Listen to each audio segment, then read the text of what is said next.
serait les promesses suicidaires des transhumanistes. On aurait pu écrire les promesses suicidaires des eugénistes.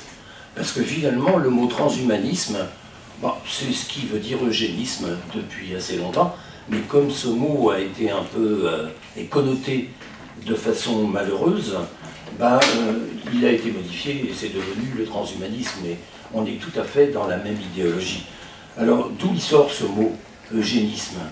Il était inventé par le britannique cousin de Darwin, Francis Galton, en 1883, et il définissait l'eugénisme comme toutes les pratiques qui permettent des naissances de meilleure qualité et aussi un environnement, une éducation pour les enfants, leur permettant de donner le maximum de leurs possibilités.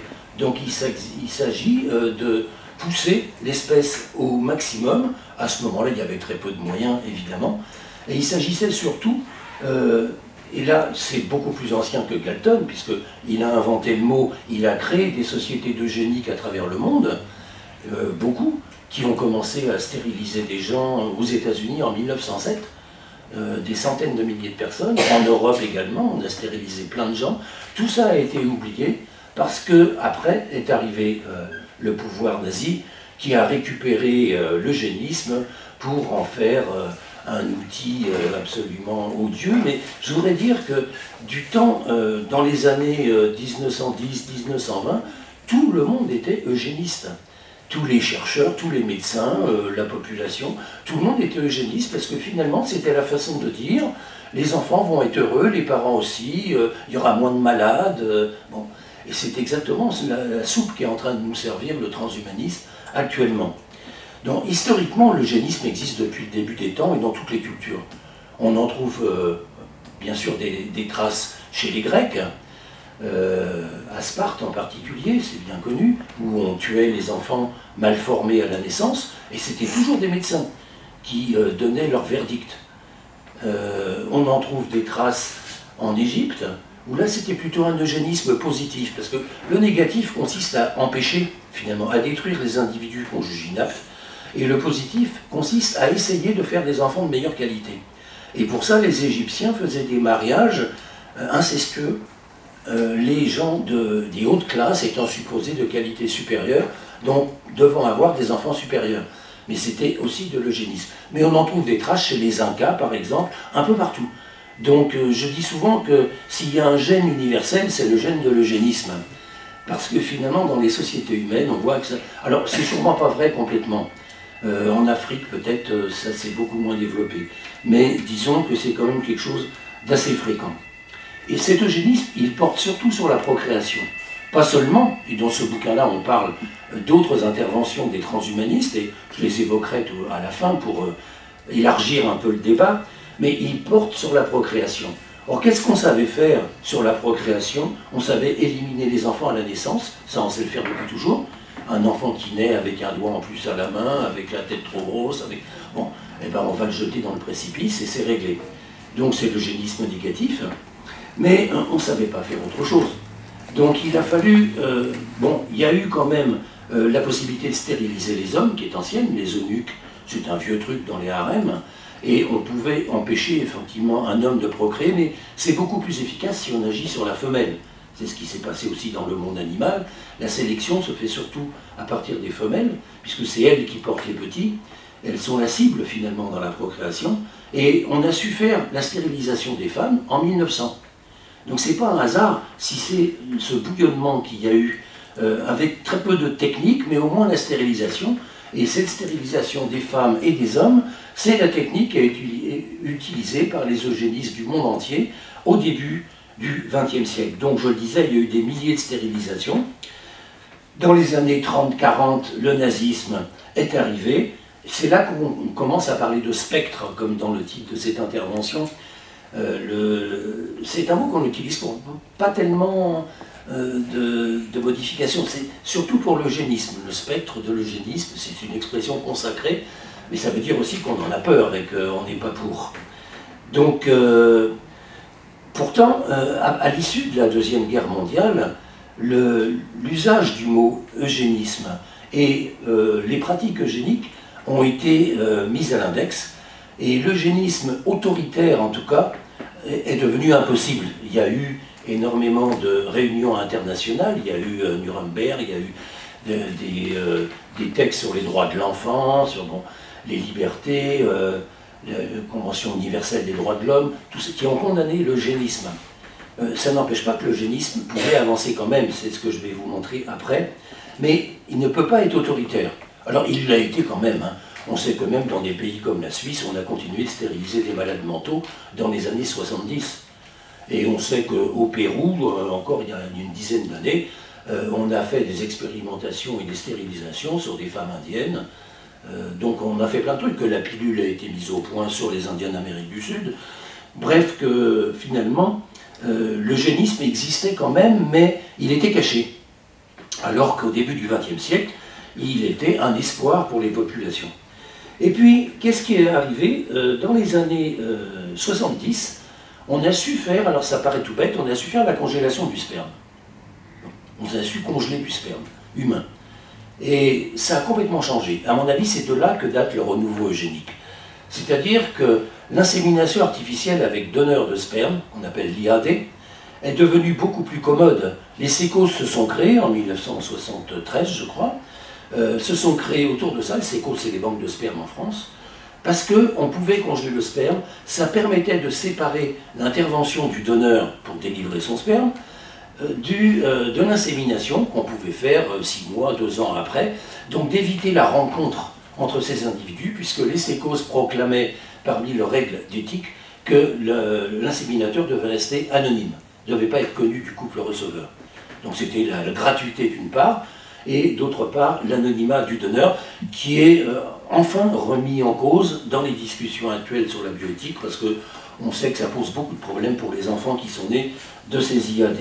Donc je crois que c'est dans les années 70 que finalement est apparue la possibilité d'eugénisme. Alors vous allez me dire, pourquoi si on fait une insémination, en quoi c'est de l'eugénisme? Ben, tout simplement parce que les médecins des banques de sperme sont responsables finalement de la qualité de l'enfant qui va naître. C'est eux qui choisissent le donneur. Et choisir le donneur, ça se fait en 2 temps. D'abord, sélectionner les gens qui sont bons pour le don de sperme, sur des critères de santé, de qualité du sperme, résistance à la congélation, des critères, on pourrait dire, physiologiques et biologiques. Et puis, dans un 2e temps, ce que les sécos appellent l'appariement des couples reproducteurs. Vous voyez que c'est une expression assez vétérinaire, qui dit bien ce qu'elle veut dire.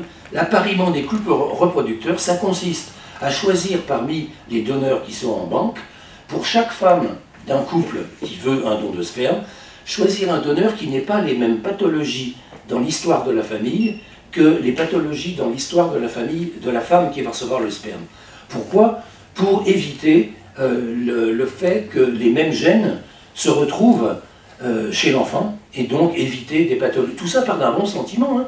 Et l'eugénisme, à part dans la période nazie, a toujours été de la médecine, finalement, quelque chose de généreux, simplement qui déborde un petit peu peut-être ce qu'on voudrait faire. Par exemple, si vous avez des enfants, je ne pense pas que vous ayez d'abord expertisé votre génome et celui de votre compagnon ou compagne avant de faire un enfant avec. Donc c'est ce que font les sécos quand même. Donc ça veut dire que les bébés des sécos devraient être de meilleure qualité que les autres. Alors si c'est vrai, on est en plein dans l'eugénisme, et si c'est faux, on est dans la volonté eugénique et en plus dans l'escroquerie, puisque tout ça coûte beaucoup d'argent à la sécurité sociale, tous ces examens, et que finalement, ça ne sert peut-être pas à grand-chose.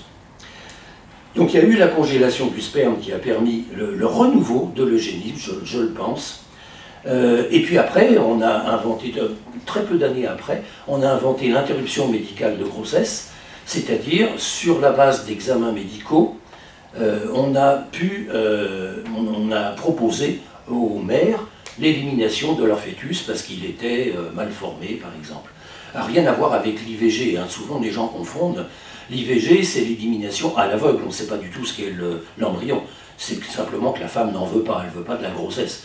Alors que là, l'IMG, interruption dite médicale de grossesse, qu'on appelle aussi ITG, interruption thérapeutique de grossesse, ça se passe plus tard, ça se passe vers 4-5 mois, et il s'agit là, à partir d'examens sanguins, échographiques, il s'agit de déceler chez l'embryon des pathologies, et à ce moment-là, de prescrire, avec évidemment l'accord des gens, puisque maintenant tout est fait avec l'accord des gens, mais le consentement libre et éclairé, il est quand même assez discutable, donc de proposer l'élimination du fœtus. Alors vous savez qu'aujourd'hui, 96% des fœtus qui ont une trisomie 21, qu'on appelle les mongoliens, sont éliminés en cours de grossesse. Donc il en est à peu près 4% de ceux qui sont conçus seulement.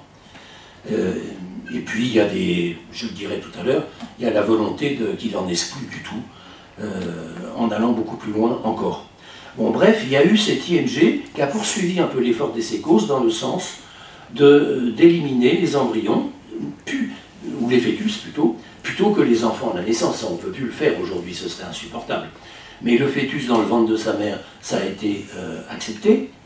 Et donc, dans les années 90, est intervenue une autre technique qui, à mon avis, est celle qui est vraiment la plus eugénique, la plus prometteuse et la plus inquiétante.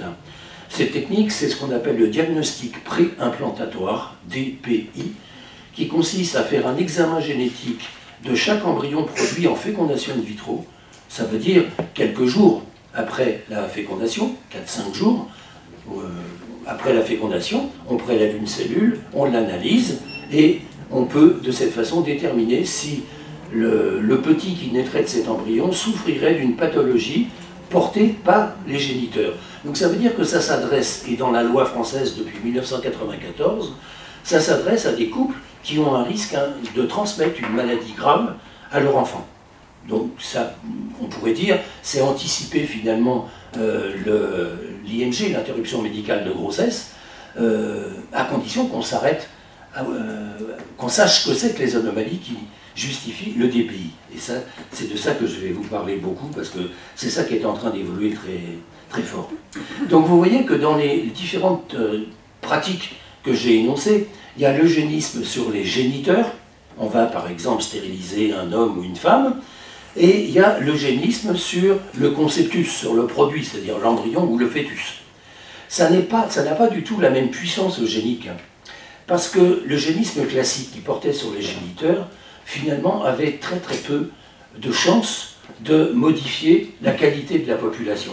Il aurait fallu pour ça qu'on le pratique comme on a fait avec les animaux, avec les vaches, avec les moutons, voire avec les végétaux, pareil, qu'on le pratique à une échelle quasiment universelle, sur des groupes énormes, et pendant des générations successives.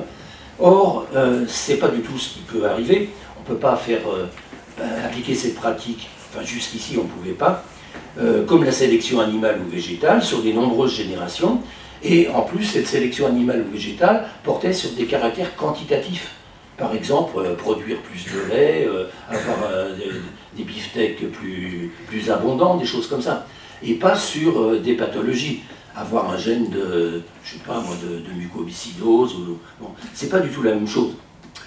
Par ailleurs, si on fait de l'eugénisme sur les géniteurs, donc sur le mâle ou la femelle, en l'occurrence dans notre espèce sur l'homme ou la femme, on ne va pas éviter les mutations qu'on appelle de novo, c'est-à-dire des mutations qui apparaissent chez l'individu. Il n'en est pas porteur si vous faites une analyse génétique, il est bien, mais dans sa lignée germinale, c'est-à-dire dans la fabrication de ses gamètes, il y a une mutation qui est intervenue, et c'est un truc qui est assez fréquent. Pour la mucoviscidose, c'est de l'ordre de 25% des cas de mucoviscidose qui sont de novo. C'est-à-dire on ne pourrait pas les détecter chez papa ou maman. Donc vous voyez que ça limite énormément le pouvoir eugénique, alors que si vous intervenez sur l'embryon, il a été fabriqué déjà, et si il a deux gènes de mucoviscidose, il aura la mucoviscidose, et on peut le voir sur un embryon 3 jours après la fécondation. Donc c'est beaucoup plus efficace, bien évidemment. Alors quand je dis ça, j'ai l'impression de vendre ce tri des embryons. Hein. Je vous dis que c'est plus efficace parce que je pense que c'est des techniques qui vont l'emporter, qui vont donner une nouvelle face à l'eugénisme qui va devenir beaucoup plus efficace, bien que ne pouvant pas assumer complètement la qualité des enfants quand même. Et par ailleurs, il y a les anomalies chromosomiques, c'est-à-dire le nombre des chromosomes, parce que là, il y a les maladies, vous savez, de gènes, hein, on parle beaucoup de myopathie, de mucoviscidose, tout ça c'est des gènes mutés, donc c'est à l'intérieur des chromosomes. Mais les anomalies de nombre des chromosomes, telles que la trisomie 21 que j'évoquais, mais il y en a bien d'autres. Il y a un chromosome X ou Y en plus, un chromosome 17, bon, en plus ou en moins. Et ça provoque effectivement des anomalies chez le fœtus, souvent une mortalité avant la naissance, mais il y a des enfants qui naissent avec ça. Eh bien ça, c'est complètement imprévisible. C'est très rarement transmis par des anomalies parentales. C'est des accidents de fécondation. Donc vous voyez que si vous faites l'eugénisme des géniteurs, vous n'allez pas pouvoir couvrir ce champ, qui est quand même assez important. Autrement dit, tout ça pour dire que l'eugénisme portant sur l'embryon a une efficacité redoutable, et ça va être dans sa carte de vente.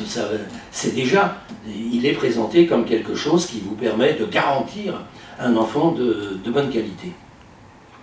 Voilà, donc l'avantage eugénique du contrôle du conceptus, de l'embryon ou du fœtus, il est postérieur aux aléas qu'ont permis de fabriquer les gamètes, dans un système qu'on appelle la méiose, pour ceux qui ont fait un peu de biologie, et la fécondation, dans lequel se passe beaucoup de choses. Mais si on fait alors on revient maintenant au conceptus, je ne parle plus des géniteurs, c'est là que va s'exercer à mon avis l'eugénisme futur. Si on fait du diagnostic prénatal avec interruption médicale de grossesse, donc pendant la grossesse sur le fœtus, c'est un eugénisme qu'on peut dire borné, qui est tout à fait limité. Il est limité parce qu'il y a un seul fœtus pendant la grossesse, parce que la grossesse, si le fœtus n'est pas considéré convenable, la grossesse est interrompue. Donc les femmes qui ont 1, 2, 3 grossesses interrompues, finalement se posent des questions. Et il est arrivé d'ailleurs que des femmes acceptent des fœtus et des enfants donc mal formés, parce qu'elles ont déjà eu des avortements, que c'était trop dur à vivre, et que finalement elles acceptent la chose. Bon. Mais la grossesse est interrompue, il y a un traumatisme physique et moral dans le fait d'avorter alors qu'on veut un enfant. On n'est pas dans le cas de l'IVG, je répète. On est dans le cas d'une femme qui veut un enfant. Et donc vous voyez que c'est quelque chose qui ne peut pas aller loin. Alors on élimine les trisomies 21, mais on ne peut pas éliminer, je ne sais pas si on veut éliminer comme on fait actuellement avec le DPI, plus de 200 pathologies.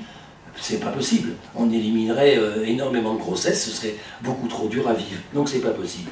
Alors ce que je veux dire, c'est que le diagnostic pré-implantatoire, donc celui qui porte sur l'embryon à l'issue de la fécondation in vitro, il n'est pas borné du tout, il est illimité. Il n'a pas de limite. Parce que, d'abord, il y a beaucoup d'embryons. Pour le moment, il y en a une dizaine dans le tout venant de la fécondation in vitro. Donc on peut en avoir davantage. Parce que ces embryons sont hors du corps. Ils sont dans les boîtes de culture, et éliminer une boîte de culture et son contenu, c'est-à-dire le bébé avec l'eau du bain, c'est quelque chose qui n'est pas un traumatisme pour les gens qui ne le voient même pas. Le biologiste fait ça, met l'embryon dans la poubelle s'il est mal foutu, et en prend un autre, parce qu'il y en a d'autres. Et ça n'empêche pas que la grossesse puisse se déclencher. Et même peut-être avec plus de chance, parce que si on a choisi des embryons qui sont génétiquement de qualité, on a plus de chances que la grossesse s'établisse et se maintienne que si on prenait un embryon du hasard. Vous voyez tous ces arguments qui viennent en soutien à cette pratique de trier génétiquement les embryons. Qu'est-ce qui se passe dans le DPI? Tout à l'heure, je parlais d'eugénisme positif, qui consistait à favoriser un embryon, et enfin, à favoriser une naissance.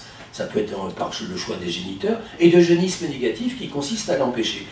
Dans le tri des embryons, on a les deux en même temps, parce qu'on a une population d'embryons. Donc on va être positif avec celui qui est de bonne qualité, et négatif avec les autres qu'on va mettre dans la poubelle. Vous voyez qu'on arrive à assumer les deux fonctions en même temps, ce qui change pas mal de choses. Alors je voudrais évoquer d'autres hypothèses eugénistes récentes, on en a parlé, je l'évoque rapidement pour en parler dans la discussion. Beaucoup ont dit que le clonage serait l'eugénisme de l'avenir. C'est vrai que le clonage, c'est le comble de l'eugénisme positif, puisque là, on va avoir un individu qu'on va multiplier identique à lui-même, ça veut dire on l'a reconnu comme étant l'idéal de l'espèce quasiment, et alors on ne sait pas bien sur quels critères, je ne veux pas discuter de ça maintenant, mais pourquoi ça ne s'est pas répandu? On n'en parle plus de l'eugénisme. Parce qu'en fait, c'est absolument pas maîtrisé. C'est-à-dire on prendrait le risque de créer des pathologies dans ce clone. Et donc, pour le moment, il y a encore des travaux chez l'animal, mais je sais qu'à l'INRA, à la recherche agronomique, où on commençait à fabriquer des bovins clonés, ils en ont fabriqué des dizaines, ils ont arrêté. Ils ont arrêté parce que finalement, ça coûtait très cher, et il y avait énormément de casse. Il y en avait 10% à peu près qui survivaient. Il y avait des mal formés. Bref, c'est vraiment pas au point. Donc le clonage, c'est un eugénisme positif qui reviendra peut-être dans quelques siècles, mais pour le moment, on ne comprend pas assez comment ça se passe. Et il y a une autre technologie dont on parle beaucoup, c'est la correction de l'embryon. Là, vous avez entendu parler de CRISPR-Cas9. Non, ça ne vous dit rien, CRISPR-Cas9, on en a parlé dans tous les médias grand public. Donc ce serait une technologie miracle pour modifier génétiquement un individu. Ce serait pas cher, ce serait rapide et ce serait efficace. C'est-à-dire qu'il n'y aurait pas d'erreur, ce qui fait que ceux qui vous vendent aujourd'hui CRISPR-Cas9, au moins chez l'animal, avant de le vendre chez l'humain, sont les mêmes que ceux qui le vendaient, qui vendaient la tranche jeunesse classique en nous disant qu'il n'y avait aucune erreur, que c'était formidable, que c'était tout maîtrisé. Aujourd'hui, ils disent, bon, c'est vrai, c'était pas... Mais aujourd'hui, avec CRISPR-Cas9, on maîtrise. Bon, jusqu'à ce qu'il y ait... On est déjà à CRISPR-Cas11, et puis il y a d'autres trucs qui apparaissent. Bref, c'est pas du tout aussi génial qu'ils le disent.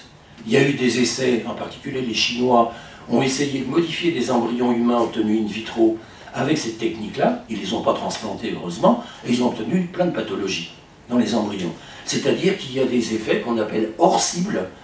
On peut avoir l'effet qu'on a voulu en introduisant donc une modification génétique, mais on va avoir des effets ailleurs. On ne sait pas pourquoi, on ne sait pas où ils vont se manifester, on ne sait pas quelles sont les conséquences. Donc c'est absolument pas maîtrisé. C'est pour ça que je crois que la correction de l'embryon, dont on parle beaucoup, l'homme génétiquement modifié, je crois que c'est vraiment pas pour tout de suite. En plus, si vous regardez bien, je vous ai dit qu'il y a une dizaine d'embryons. S'il y en a un ou deux qui sont mal foutus génétiquement, c'est-à-dire on va rechercher un mauvais gène porté par les parents, on va les corriger. Et qu'est-ce qu'on fait des autres qui sont bien? On va les jeter? C'est absurde. En général, il est exceptionnel qu'on n'ait pas au moins un bon embryon en FIV, si on les testait tous. Donc, c'est vraiment, je crois, quelque chose qui est fait pour introduire cette technologie, qui est plutôt un projet d'amélioration de l'espèce, qu'un projet de corriger un embryon. C'est-à-dire, l'idée, c'est pas de corriger une anomalie, mais c'est d'introduire des gènes ou des qualités génétiques qui n'appartiennent pas à l'espèce humaine, exactement comme on a fait avec les plantes transgéniques ou les animaux transgéniques. Je pense que c'est ça qui est derrière la tête, parce que ça ne tient pas la route. Il n'y a aucune raison de corriger un embryon mal foutu s'il y en a 8 à côté qui sont bien foutus. C'est complètement absurde. Or, on lit ça dans les journaux, et y compris dans des bouquins sérieux. Et il y a plein de chercheurs qui travaillent là-dessus, aux États-Unis en particulier. Donc il y a par exemple un transhumaniste notoire, un généticien américain qui s'appelle George Church, et il a un nom d'église, c'est assez marrant, et il dit qu'il faudrait finalement apporter sur tous les embryons de fécondation in vitro ce qu'il appelle une cassette, une boîte, avec 10 gènes qui sont avantageux pour l'espèce. Alors il y a des gènes contre la schizophrénie, contre l'Alzheimer, pour la longévité, on ne les connaît pas seulement pour la longévité, des gènes qui garantiraient contre le cancer. Bon, c'est encore un peu hypothétique, mais l'idée, elle est là, ils travaillent là-dessus. On introduirait 10 gènes systématiquement dans tous les embryons de fécondation in vitro, et on aurait du post-humain, c'est le transhumanisme. Donc vous voyez comment ça se recoupe, les techniques qu'on a aujourd'hui et ce qu'on nous prépare. Et puis, il y a le diagnostic génétique sur les géniteurs, alors que j'évoquais tout à l'heure comme étant quelque chose de pas efficace du point de vue eugénique. C'est tout à fait étonnant que le Comité national d'éthique, en France, a fait un rapport qu'il a rendu il y a un mois, en 2018 donc, un rapport pour les modifications de la loi sur la procréation assistée. Toute la presse a parlé de la GPA, de la PMA pour toutes, moi je peux plus, hein, qui sont des trucs, bon enfin, qui n'ont rien de médicaux, et qui de toute façon, qu'on fasse ou qu'on fasse pas, ça ne changera pas l'allure de l'espèce. Bien plus important est la poussée eugénique. Et ça n'appartient pas du tout à l'eugénisme, la GPA et la PMA pour toutes. C'est des pratiques sociales. Mais dans le rapport du CCNE, il y a des choses bien plus graves qu'aucun journaliste n'a relevé. Il y a par exemple que le Comité national d'éthique est pour la généralisation à toute la population des diagnostics préconceptionnels. Qu'est-ce que ça veut dire? Les gens qui veulent faire des bébés, alors on leur ferait des tests génétiques pour voir exactement ce que je disais pour les banques de sperme tout à l'heure. C'est comme le donneur et la receveuse. Là, c'est dans des couples institués, les gens veulent un bébé. On leur conseillerait, ça ne peut pas être obligatoire, on leur conseillerait, mais en leur disant la science a montré qu'il vaut mieux, je pense que beaucoup de gens l'accepteraient, on leur conseillerait de faire des tests pour voir s'ils ont des facteurs qui pourraient augmenter le risque d'avoir un enfant mal foutu. Bon, quelle est la solution pour les gens à qui on va dire ça? Ben, c'est sûrement de casser le couple et de chercher un autre partenaire, parce qu'il n'y a pas de traitement. Cette histoire de rechercher les maladies génétiques, ou les prédispositions aux maladies génétiques, c'est se foutre quand même du monde. Alors le comité d'éthique va plus loin, il faudrait même faire des diagnostics dans la population générale, même pas dans les couples là. Tous les individus devraient avoir un étiquetage génétique sur tout ce qu'on sait trouver qui n'est pas bon, pour éviter, enfin pour les guider, pour les aider dans l'accomplissement de leur vie. Et soi-disant pour permettre la médecine personnalisée. Cette médecine personnalisée, c'est vraiment la plaie de l'avenir, c'est-à-dire que c'est un truc, à partir du moment où on trouverait des facteurs de risque, on vous mettrait dans des conditions comme en cage, quoi. On vous modifierait vos conditions d'alimentation, d'exposition à l'extérieur, comment s'habiller, tout pour que, soi-disant, le risque soit diminué par votre comportement. Et là, on retombe dans l'eugénisme de Galton, qui ne portait pas seulement sur la génétique, qu'on ne connaissait pas à ce moment-là, mais aussi sur le comportement dans la vie. Donc il y aurait ces contrôles-là. C'est extraordinaire que le comité national d'éthique en France en soit venu aujourd'hui à proposer des choses pareilles. Et il n'est pas le seul, j'y reviendrai tout à l'heure. Donc je reviens à l'eugénisme. Oui, sur les géniteurs. À quoi ça pourrait servir ça? Je vous rappelle que Marisol Touraine, qui était ministre de la Santé il y a 2 ans, juste avant de partir, elle a donné 670 millions d'euros pour avoir des séquenceurs ultra rapides. Des séquenceurs, c'est-à-dire des grosses machines perfectionnées qui permettent de couper l'ADN des individus en petits bouts pour justement rechercher des pathologies, enfin des signes particuliers. Et elle propose de faire ça, enfin il y a un plan, ça y est, il est financé, pour 20 000 personnes en bonne santé. Et on pourrait ensuite mettre en relation leur pathologie à venir, leur évolution, ce qu'on appelle le phénotype, comment ils sont dans la vie, avec leur génome qu'on a étudié.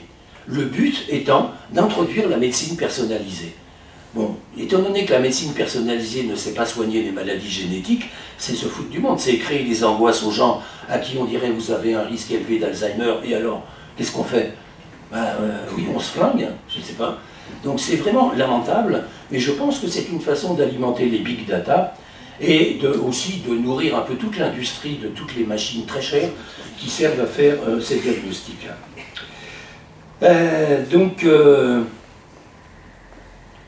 Je reviens au DPI, parce que c'est vraiment un diagnostic donc préimplantatoire, c'est l'outil idéal pour l'eugénisme. C'est ce que j'ai appelé un eugénisme mou, parce que c'est pas un truc avec une rigueur, avec une obligation, c'est consensuel. Les gens sont contents si on dit on va vous chercher les mauvais embryons, on va identifier les bons. Ah merci docteur. C'est démocratique puisqu'on leur demande leur avis. C'est compassionnel. Il y a tous les mots-clés à la mode. C'est un mouvement que je crois irréversible parce qu'il rencontre l'assentiment des populations qui imaginent que comme ça elles auront un enfant en bonne santé. Je vais y revenir après. Donc, quelle perspective il y a? Pour le moment, je vous ai dit, on a une dizaine d'embryons en fil. Mais il y a un travail de japonais sur la souris, ça commence toujours sur la souris, la vache ou le porc. Hein. Ça commence là donc sur la souris, il y a 2 ans, publié il y a 2 ans, qui montre que ces chercheurs ont réussi, c'est donc des biologistes, hein, ils ont réussi avec des cellules de peau de souris à fabriquer des gamètes, des ovules et des spermatozoïdes. Un truc que tout biologiste aurait dit c'est impossible. Ils l'ont fait, c'est publié dans... C'est sérieux, hein, c'est pas un gag, c'est très sérieux. Et avec ces gamètes, ils ont fait des embryons. Ces embryons, ils les ont mis dans des souris, ils ont obtenu des petits, et quelques-uns, très peu, mais c'est le début, hein, quelques-uns ont pu eux-mêmes faire des petits. Ça veut dire qu'ils ont démontré la faisabilité de fabriquer des enfants à partir de cellules de la peau, sans passer par la sphère sexuelle. C'est quelque chose d'absolument fou. Mais c'est fou. Pour ceux qui nous ramènent au DPI, c'est que là, on a pu 10 embryons, mais on peut en avoir des centaines ou des milliers. Si avec des cellules banales, vous fabriquez des gamètes, vous pouvez en faire en nombre, et surtout les ovules. Les spermatozoïdes sont en général en excès, mais les ovules, c'est 1 par mois. Et si on pousse la machine, on en fait 10, mais là, on pourrait en faire des centaines ou des milliers. D'une part, on peut faire ça, d'autre part, il n'y aurait pas toutes les turpitudes liées à la FIV, à la fécondation in vitro pour les gens. Il y aurait une fécondation in vitro, bien sûr, Mais il n'y aurait pas besoin de faire des traitements hormonaux à ces femmes, des échographies, des prises de sang, toutes sortes d'emmerdements que les femmes hésitent quand même à avoir, parce que c'est vraiment pénible. C'est ce qu'elles appellent le parcours du combattant de la FIV. Eh bien, il n'y aurait plus ça. On leur prend un peu de cellules de peau, puis c'est fini. Après, tout est traité au laboratoire. On fabrique des gamètes, on les marie, on fait des embryons, on les teste, et puis on choisit le meilleur avec l'assentiment des gens. On leur donnera une liste comme ça de sortie du programme informatique avec des milliers de paramètres et on dira lequel vous voulez. Qu'est-ce que diront les gens? Ben, docteur, mettez-moi le mieux, c'est sûr. Donc vous voyez qu'il y a un risque d'évolution très rapide. Alors moi, j'ai été appelé encore comme expert à l'occasion de la révision des lois de bioéthique par les parlementaires, par le Conseil d'État et tout. Je leur dis ça. Ils disent ah bah oui, mais tant que c'est pas fait dans l'espèce humaine, on ne peut rien faire. Donc il faut attendre que ce soit fait. Alors ça c'est quand même un petit peu inquiétant. Parce que là, il y a quand même quelque chose de complètement nouveau. Donc il n'y a plus la servitude médicale pour les femmes, et puis il y a un tel nombre d'embryons qu'on peut faire un véritable screening, c'est-à-dire appliquer tout ce qu'on sait de la génétique avec tous les facteurs de risque. On peut en mettre des milliers, parce que si on en met des milliers sur nos 6 ou 7 embryons, évidemment on les met tous dans la poubelle. Mais si on a des centaines ou des milliers d'embryons, ça change absolument tout. Donc, extension des programmes vers la recherche, où actuellement, il y a quand même à peu 220 maladies, je crois, recherchées par le diagnostic préimplantatoire. Mais il pourrait y en avoir des milliers si on appelle maladie des risques de maladie, ce qui est en train d'arriver. Le risque de maladie devient une maladie. Or, on est tous en sursis de mort. Donc on est tous des malades qui s'ignorent. Oui. Et c'est ce que va nous démontrer, justement, grâce à Madame Touraine, va nous démontrer le séquençage des génomes, c'est qu'on est tous des malades qui s'ignoraient. Donc il faut absolument se soigner. Tout le monde est mis dans un système où on perd son autonomie, on est complètement conditionné, ça rapporte évidemment beaucoup de sous à certaines institutions et entreprises, et on ne voit pas en quoi ça va apporter de la liberté. Donc il y a cette extension par le nombre des embryons, par le fait que la génétique progresse et qu'elle trouve de plus en plus de corrélations entre certaines constitutions de l'ADN et des pathologies, en général sans rien comprendre, comment ça va de l'un dans l'autre, mais c'est un fait, statistiquement, telle conformation de l'ADN, eh ben, il y a davantage de telles pathologies ou qualités, peut-être ça viendra aussi, chez les individus qui sont conformés de cette façon. On ne comprend rien, mais sur une population, ça a du sens. Sur un individu, ça n'en a aucun, bien évidemment. Et puis, il y a l'extension, je l'évoquais, des causes qui permettent de faire cet étiquetage des gens qui sont, par exemple, indignes de procréer, ou des embryons qui sont indignes de vivre et de devenir des enfants, où on passe d'une cause de génétique relativement simple, avec les maladies monogéniques, c'est-à-dire un gène est présent en 1 ou 2 exemplaires, ça dépend des maladies, et l'enfant a la maladie, alors plus ou moins grave, mais il a quelque chose. On passe de ça à ce que je disais tout à l'heure, les facteurs de risque. C'est-à-dire, quand on a telle disposition sur des centaines de gènes éventuellement, ça fait appel aussi à des calculs très nouveaux, hein, à des algorithmes savants, et on peut observer que si on a telle conformation de l'ADN, et toujours sans rien comprendre, eh bien, des pathologies apparaissent, donc il y a un risque de pathologie pour ça. Et là, le champ est complètement infini. C'est-à-dire que toute originalité des personnes, et nous sommes tous originaux, par rapport aux voisins, peut être considéré comme quelque chose, comme une variation qui nous met en péril. Voilà. Pour le moment, la France est le pays où le DPI est sûrement le mieux contrôlé. Il n'empêche qu'il y a déjà des dérives. Par exemple, dans les centres, il y a 4 centres de DPI en France. Dans celui de Strasbourg, il y a déjà une quinzaine d'années, ils ont inventé justement le facteur de risque, en particulier pour le cancer. Et ils ont recherché dans les embryons des facteurs de risque de cancer. Ce qui veut dire que l'embryon n'aurait pas devenu un enfant, n'aurait pas forcément ce cancer. Il peut passer sous l'autobus à 30 ans, il peut avoir plein de choses. Donc vous voyez que c'est un changement de cap total. Or tout ça a été accepté par comité d'éthique, agence de biomédecine, ministère de la Santé, c'est passé, maintenant c'est devenu normal, on cherche les facteurs de risque. Et quand vous montez contre ça, on vous dit bah, tu préfères que l'enfant soit malade, les parents malheureux parce que l'enfant est malade, l'enfant va souffrir. Bref, on a ce discours de la perfection qui fait croire que grâce à ces techniques-là, on va faire des gens plus heureux. Donc, pour le moment, dans d'autres pays, il y a déjà des abus. Le diagnostic préimplantatoire sert aux États-Unis largement pour déterminer le sexe de l'embryon. Donc on n'est pas là dans l'eugénisme, hein. On est dans le sexisme, parce que ça ne va pas. Dire, si on sélectionnait que des mâles, par exemple, l'espèce s'arrête, donc il faudra bien garder quelques femelles quand même. Ça révèle quand même qu'on va vers des caprices, vers des demandes qui n'ont rien à voir avec les pathologies. Et quand même, je prends souvent l'exemple qu'en Angleterre, qui est le pays qui a inventé la FIV et qui a inventé le DPI, en Angleterre, on peut faire un tri des embryons quand on louche. Quand des gens louchent d'une façon grave, on a trouvé un gène de prédisposition au strabisme et on peut le rechercher chez les embryons. Et il y a des gens en Angleterre qui sont fertiles, comme tout le monde, mais qui ont peur d'avoir un enfant qui louche, ce qu'on peut comprendre, hein, c'est sûrement pas drôle, c'est du strabisme grave, hein, c'est des gens multi-opérés, malgré tout ils louchent, c'est tout, mais ça ne les empêche pas de vivre, de lire, de manger, bon, mais ils louchent. Ils ne veulent pas d'enfants qui louchent, et bien ils vont faire une FIV, on leur trie leurs embryons pour avoir un enfant qui ne louche pas. Donc vous voyez qu'on sort, qu'est-ce qu'on appelle une pathologie particulièrement grave, comme le dit la loi française, depuis 1994, ça ne veut pas dire grand-chose. Et donc, il y a eu des propositions récemment, par le comité d'éthique, je l'évoquais, par le comité d'éthique de l'INSERM, qui est un autre comité, par l'Académie de médecine, pour étendre le DPI, par exemple, à tous les problèmes qu'on appelle d'aneuploïdie, c'est-à-dire de nombre anormal de chromosomes, dont la trisomie 21 est un exemple, et il y en a plein d'autres. Là-dedans, il y a des anomalies, telles que Turner, Klinefelter, c'est des syndromes qui portent sur un chromosome sexuel, X ou Y, en plus ou en moins, qui n'empêchent pas les gens de vivre à peu près normalement, bien que souvent ils sont stériles, mais vous ne les reconnaissez pas forcément dans la rue, ils ne sont pas forcément débiles, et il y a plein de gens qui vivent avec ça. Donc vous voyez qu'il y a quand même une volonté d'élimination de tout ce qui dépasse par rapport à une norme un peu abstraite, et c'est quand même assez inquiétant.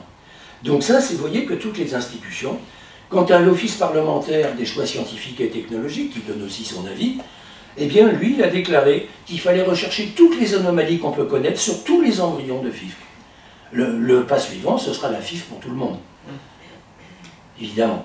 Surtout quand on aura, comme j'évoquais chez la souris, qu'on pourra fabriquer des gamètes, on en aura beaucoup et ce sera moins cher.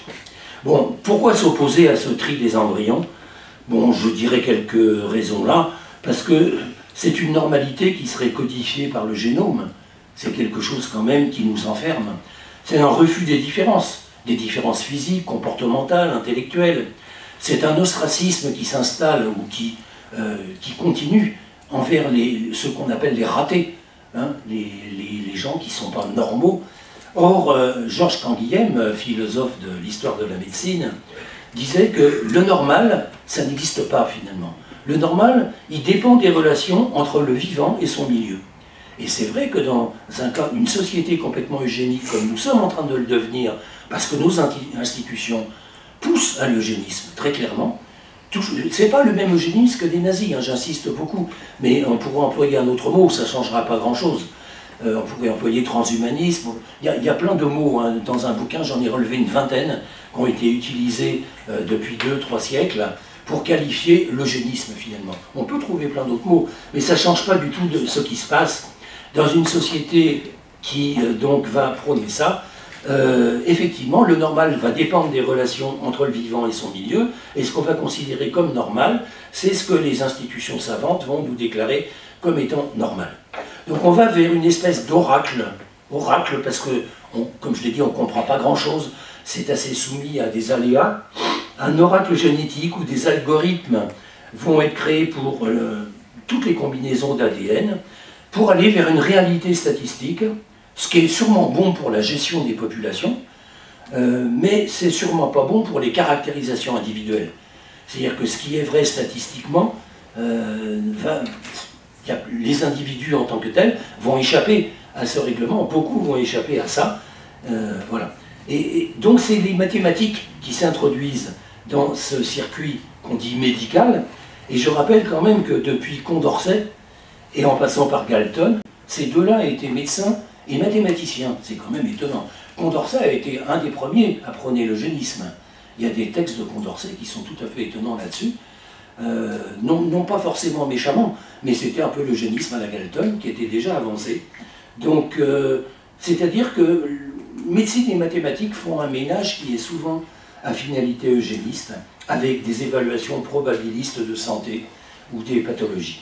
Alors, les corrélations statistiques remplacent la compréhension, et il y a un avenir infini de la génétique et des gens qui pratiquent tout ça, parce qu'on va trouver, enfin chacun est le résultat de certaines corrélations, bien évidemment, et qu'en plus on a inventé, on a découvert depuis une vingtaine d'années, on commence à en parler beaucoup, l'épigénétique, c'est-à-dire l'effet de facteurs externes sur l'expression de l'ADN.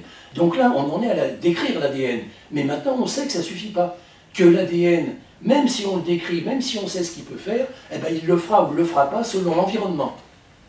Donc ça veut dire qu'on est vraiment dans une soupe d'une complexité incroyable, qu'on fait semblant de comprendre, mais qu'on est vraiment, on joue vraiment les apprentis sorciers, parce que en fait on ne comprend pas grand-chose. Donc il y a une vraie contradiction d'ailleurs, c'est que la médecine qu'on appelle personnalisée, on va appliquer théoriquement un traitement, je ne vois pas lequel, mais admettons, on va appliquer un traitement, c'est le but, à chaque personne en fonction de son génome. Et ça, ce savoir-là, il est basé sur l'étude de population. Il y a une contradiction, parce qu'à partir de ce qu'on voit dans les populations, on veut personnaliser un traitement. Il y a quelque chose qui cloche, parce que, et bien évidemment, il va y avoir des gens laissés de côté. Une autre raison de s'opposer au DPI, c'est de l'élargissement du gène responsable aux facteurs de risque, j'en parlais tout à l'heure, c'est sans fin, c'est complètement illusoire, à cause de l'épigénétique, de la complexité. Et il y a aussi l'évolution, depuis la détection de pathologies, on en est là pour le moment, à la détection de qualité supérieure, d'amélioration. Et là, on tombe en plein dans le transhumanisme. Je signale que les Chinois sont en train de faire des études actuellement pour comparer le génome d'étudiants qui ont plus de 140 de QI avec des gens tout venant. Et donc de voir où sont les différences, toujours sans rien comprendre, mais ils vont forcément trouver des centaines de points qui vont mettre en corrélation. Et leur but, c'est annoncé, c'est d'utiliser ça pour faire du DPI, pour trier les embryons en FIV, parce que l'avenir appartient à la nation qui aura les citoyens les plus intelligents. Donc, les Américains s'y sont mis, bien évidemment, puisqu'il y a une compétition.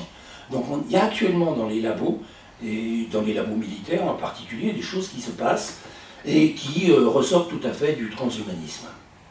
Qu'est-ce qui va arriver si ce DPI est généralisé? Ce qui peut bien venir, imaginez que ce que je vous ai raconté pour la souris, on sache le faire chez l'humain dans 10 ans, avec certaines précautions, en sachant qu'on ne va pas fabriquer un gosse mal foutu à cause de la manip elle-même.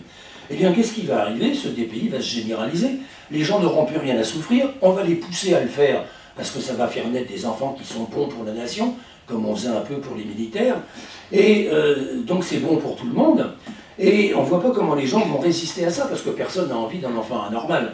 Donc on peut très bien amener les gens au consentement éclairé qui les portera à dire « moi je veux trier ma progéniture ». Qu'est-ce qui se passerait? Mais il se passerait une perte de la diversité humaine en quelques générations. Très très vite. Si vraiment on applique ça de façon généralisée, c'est pas impossible que dans 10 ou 20 ans on le fasse. On va avoir une perte de la diversité humaine, c'est-à-dire ce qu'on prend pour des pathologies, par exemple, va être éliminé, ou pour des risques de pathologie. Or, je signale qu'il y a plein de maladies qui protègent d'autres maladies. Par exemple, le gène de la maladie de Tay-Sachs protège contre la tuberculose, le gène de la thalassémie protège contre le paludisme. Donc vous voyez, la génétique c'est complexe, que par exemple le récepteur CCR5 qui fait, le récepteur du virus du sida, qui fait que 5 à 10% selon les populations des gens n'auront jamais le sida, parce qu'ils n'ont pas ce récepteur au virus, donc le virus ne peut pas se fixer sur les cellules. Imaginez qu'on ait trouvé ça avant de connaître le sida, mais en ayant développé la génétique dont je parle. On aurait viré tous les embryons qui sont dans cette situation, c'est-à-dire qu'ils n'auront jamais le sida. On les aurait virés parce qu'ils sont à la marge, 5%. Donc 95% c'est la normalité. Donc c'est comme ça qu'on fabrique cette norme dont j'en parlais et qu'on perd de la biodiversité. Parce que le choix des couples, finalement, si vraiment c'est les couples qui choisissent, le choix des médecins, parce que ce sera comme ça, il sera univoque, c'est-à-dire qu'il sera le même pour tout le monde. Il sera fait selon la représentation consensuelle qu'on a du normal. Qu'est-ce que, bon, bien sûr, si un gamin a 3 bras, il n'est pas normal. Mais on peut, comme ça, tout le monde va choisir la même chose. C'est-à-dire un enfant plutôt grand. Alors, les journalistes diraient blond aux yeux bleus, ça des réminiscences du nazisme, mais c'est pas forcément ce qui occuperait les gens. Il y a des gens qui veulent des bruns avec des yeux noirs, donc c'est pas ça le problème. Mais ils voudraient des enfants intelligents, ils voudraient des enfants qui courent plus vite, enfin un tas de facteurs. Et tout le monde voudra ça. Personne ne voudra un enfant qui n'est pas capable de se débrouiller. Dans une société de compétition, on n'a pas le droit de souhaiter ça, bien sûr. Donc finalement, cet eugénisme que j'ai appelé mou, consensuel, démocratique, il revient tout à fait à un eugénisme autoritaire. Il n'est pas autoritaire, mais le résultat est le même. Et ça, même le Conseil d'État, dans un rapport de 2009, l'avait fait remarquer. Si les pratiques et les discours de la science amènent tous les gens à agir de même façon pour choisir leur progéniture, alors on se trouve devant un eugénisme d'État, puisque tout le monde va faire le même choix. On n'est plus dans cette liberté dont nous parlent les transhumanistes. Donc vous voyez, moi j'ai appelé ça le clonage social, c'est-à-dire qu'on va avoir des individus qui vont être formatés, sans passer par la technique de clonage, mais c'est une forme de clonage, on va de plus en plus se conformer à un modèle. Voilà. Donc une dernière raison de s'opposer à ça, c'est que ce pouvoir technologique s'oppose évidemment à l'autonomie des individus. Qui choisira le bon embryon? C'est sûrement pas les gens. Avec quel savoir, avec quelle culture? Et puis que la dérive autoritaire est vraisemblable. Même si aujourd'hui on dit que c'est les gens qui choisissent, il faut qu'ils soient d'accord. Mais on a bien vu dans tous les systèmes techniques sophistiqués qu'au bout d'un moment, il faut mettre des CRS, il faut mettre, vous voyez, les centrales nucléaires par exemple. C'est pas que c'est quelque chose qui a besoin d'être contrôlé, d'être surveillé pour le bien commun, pour le bien de l'État, pour la sécurité. Donc la dérive autoritaire est vraisemblable. Une fois ces systèmes mis en place, de plus en plus il y aura des pressions sur les gens, éventuellement des non-remboursements de frais médicaux, de frais de maternité pour ceux qui n'acceptent pas de se plier à ces tris-là. Parlons aussi quand même un mot du destin de l'enfant, qui est sommé de ne pas décevoir. Il a été conçu pour être conforme, mais est-ce qu'il sera libre à partir de là? Donc c'est le débat entre l'épanouissement des individus et le destin qui leur est fixé. Et finalement, c'est un outil du néolibéralisme, parce qu'on va fabriquer des embryons compétitifs de cette façon-là. Statistiquement, toujours, hein. Moi je pense que c'est très dangereux, qu'il y aura plein de déceptions, mais statistiquement, ce sera vrai. On va fabriquer des embryons compétitifs, comme on fait des ouvriers, des usines compétitives. Donc c'est très bon pour le système de santé, sûrement, c'est bon pour le système assurantiel, c'est bon pour l'industrie du soin, pour les entreprises qui travaillent là-dedans, c'est bon pour l'idéologie sécuritaire. Qu'est-ce qui s'oppose à ça? Ça pourrait être que les gens, mais je vous ai dit tout à l'heure, moi ce que je vois de l'évolution des gens, c'est qu'ils sont plutôt séduits par cette idée-là. Et je termine en disant quand même que ce DPI, ce tri d'embryons, qui va se développer forcément, il est au cœur d'un dispositif beaucoup plus large de l'eugénisme, qu'on appelle aujourd'hui le transhumanisme, et que on dit que c'est, au Parlement, on dit que c'est hors sujet, hein, je vous l'ai dit, moi je me suis fait allumer, enfin on m'a dit c'est très bien ce que vous dites, vous avez raison, merci de vos commentaires, mais ça n'est pas d'actualité, donc c'est pas fait. Et puis, de toute façon, on m'a dit un responsable de commission parlementaire, un député, m'a dit de toute façon on ne peut rien faire. Ça c'est assez extraordinaire d'entendre des choses pareilles, on ne peut rien faire.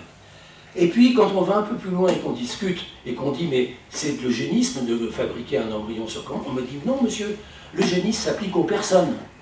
L'embryon n'est pas une personne. La personne, elle apparaît à la naissance. Donc vous voyez l'hypocrisie. On est en train de fabriquer des personnes, on est 9 mois avant que ce soit une personne, mais ce qu'on va faire à l'embryon, c'est comme si on le faisait à la personne. Simplement, on l'a antidaté. Donc on dit c'est pas sur une personne, donc ce n'est pas de l'eugénisme. J'ai entendu tout ça par nos responsables. Donc ça montre que vraiment les carottes sont cuites. Donc tout ça, ça complète les promesses des transhumanistes, dont je parle largement dans mon bouquin, de la santé pour tous, de la médecine personnalisée, tous patients qui s'ignoraient, de la prolongation de la vie, des performances du post-humain, celui qui viendra après nous, qui aura plein de performances, ça en fait partie. Le tri des embryons est un élément fondamental. Donc ça rentre dans une idéologie qui est en marche, avec la complicité des acteurs économiques, des acteurs politiques, néolibéraux, voire libertariens. Libertariens, c'est pas libertaire, c'est pas les anarchistes, c'est des gens d'extrême droite qui sévissent aux États-Unis et qui sont très implantés sur le transhumanisme. Et il en existe en France, je vous en citerai un, c'est Laurent Alexandre, éditorialiste au Monde et à Valeurs Actuelles et tout ça, qui est tout à fait libertarien, c'est-à-dire il ne faut pas empêcher quoi que ce soit, c'est aux gens de choisir, voilà, et la science doit avancer. Donc tout ça se passe dans une passivité générale, et ce qui m'inquiète le plus, c'est la séduction qui est exercée par toutes ces technologies, alors là, pas forcément de l'embryon, mais de toutes les technologies d'amélioration, d'intelligence artificielle, de machin, auprès des jeunes. Les jeunes sont beaucoup plus sensibles que les vieux que nous sommes pour la plupart à tout ça. Or, les jeunes, c'est l'avenir. Donc, il n'y a aucune raison de ne pas d'être optimiste. Voilà. Merci. Bien, malgré ça, on va quand même vous applaudir. Et on va justement donner la parole à Fanny d'abord. Hein, donc Fanny Bénard. Bon, c'est pas très optimiste. Est-ce qu'il faut s'y résigner? Est-ce que votre expérience vous dit qu'il y a quand même des lueurs d'espoir et qu'on peut peut-être changer un peu le cours de l'histoire? Ça va être compliqué de passer après vous et après tous ces sujets, mais qui sont passionnants. Et d'ailleurs, le DPI était un sujet durant mes études il y a une dizaine d'années, donc ça me rappelle plein de choses. Donc moi, je vais essayer de lier ça aux notions de démocratie et aux notions de... On s'appelle « À nous la démocratie » avec pour objectif de redonner le pouvoir, le vrai pouvoir aux citoyens. C'est un grand terme. Quelque chose qui est très fort dans tout ce que vous venez de dire, c'est la complexité du sujet. C'est de dire... si on va dire comme ça aux gens, vous voulez bien sûr avoir des enfants qui ne sont pas malades, des enfants qui sont performants, etc. Si on vous le dit comme ça, vous allez vous dire, bien sûr. Et puis derrière, il y a tout ce que vous avez dit, de complexe, sur ce qui est aussi la biodiversité, hein, la diversité de l'humain, sur le fait qu'on soit tous homogènes, sur le fait qu'à mon avis, on a plus à y perdre qu'à y gagner, mais ça c'est mon avis personnel. Mais donc cette complexité-là, elle est difficile à prendre en compte dans le monde dans lequel on vit aujourd'hui. Et c'est pour ça aujourd'hui que on essaye aussi de se battre pour la démocratie, pour remettre le citoyen au cœur de tout ça, et notamment au cœur de ces réflexions qui sont souvent prises en main par des institutions, des comités, d'experts ou de non-experts d'ailleurs sur ces sujets, et de se dire en fait la question, l'avenir que vous nous décrivez là et dans votre livre qui s'appelle quand même Au péril de l'humain, en fait c'est une question qui va tous nous toucher, tous, chacun d'entre nous là dans cette salle, et puis chacun d'entre nous en France, et puis chacun d'entre nous dans le monde. Et en fait c'est une question sur laquelle il faut qu'on ait un avis. Et on a bien vu avec tout ce qui vient d'être dit qu'avoir un avis là-dessus c'est compliqué. Parce que ça peut être très bien comme ça peut être très négatif. Aujourd'hui on est aussi dans un mouvement qui va vers alors libertarien à mon avis de plus en plus, c'est-à-dire qu'on veut avoir la liberté de choisir, la liberté d'être performant, la liberté de... voilà. Et que si on dit on le fait pas, et ben on nous prive d'une liberté de...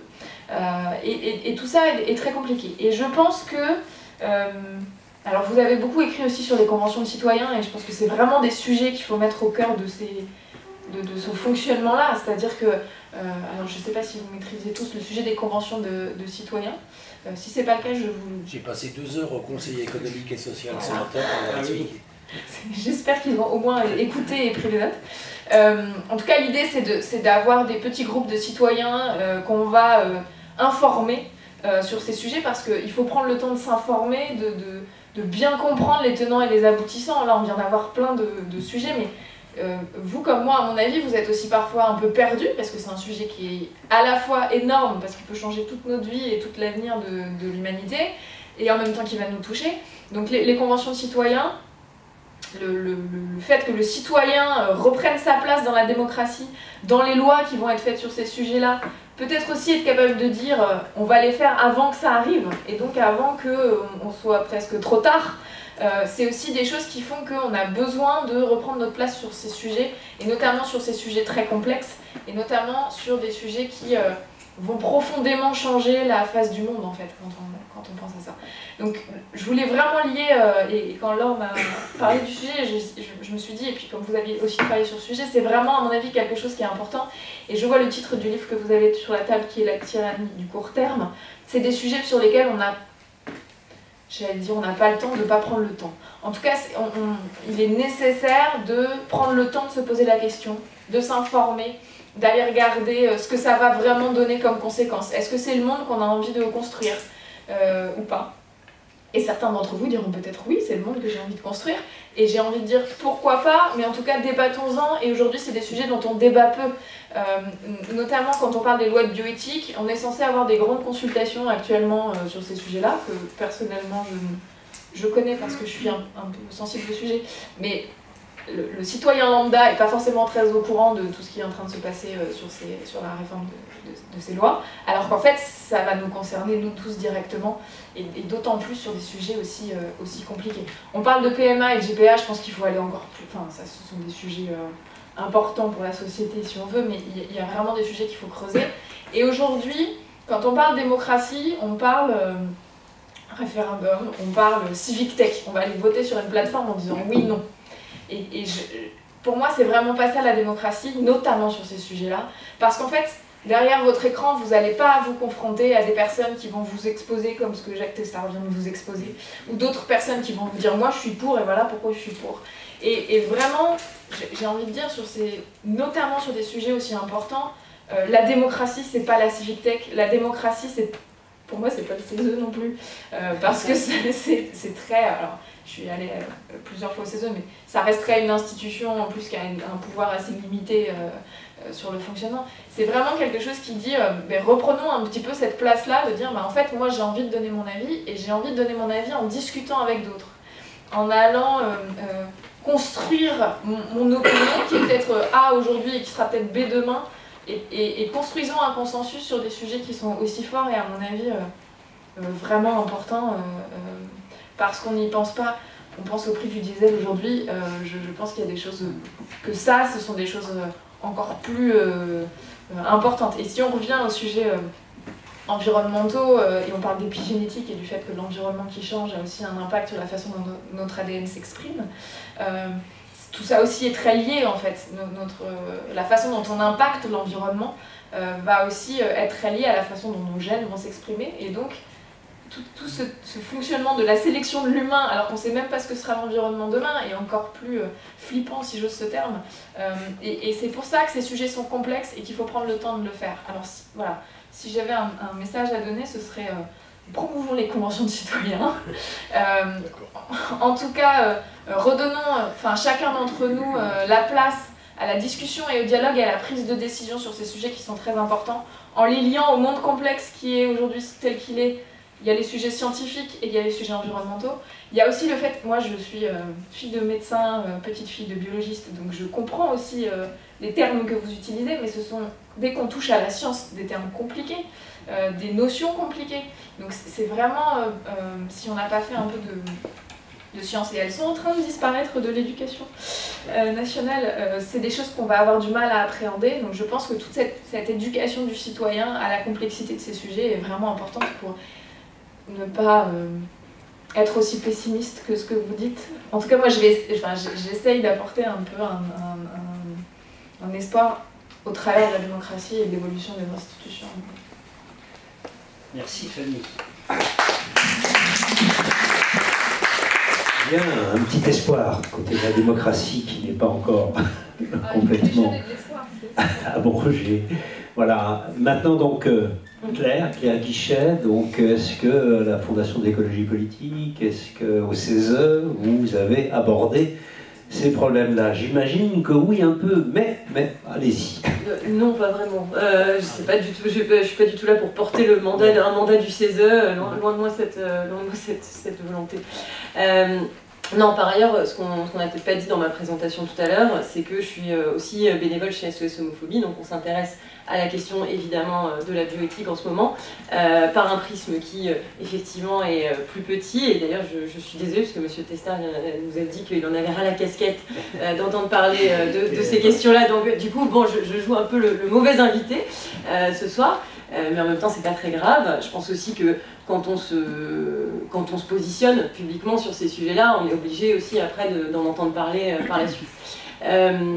La question de l'eugénisme au sens large, c'est évidemment, et comme tu le disais, c'est évidemment très compliqué de repasser derrière un discours comme ça, où on va du point A d'aujourd'hui à ce que peut être le futur dans, je ne sais pas à combien d'années vous estimez la FIV pour tous et les gamètes à partir de peau de souris, mais en tout cas à un avenir dans lequel on se projette, forcément. Pas avec les souris, là, Oui, j'avais bien compris. Pardon, c'était une pointe d'ironie, mais j'avais compris.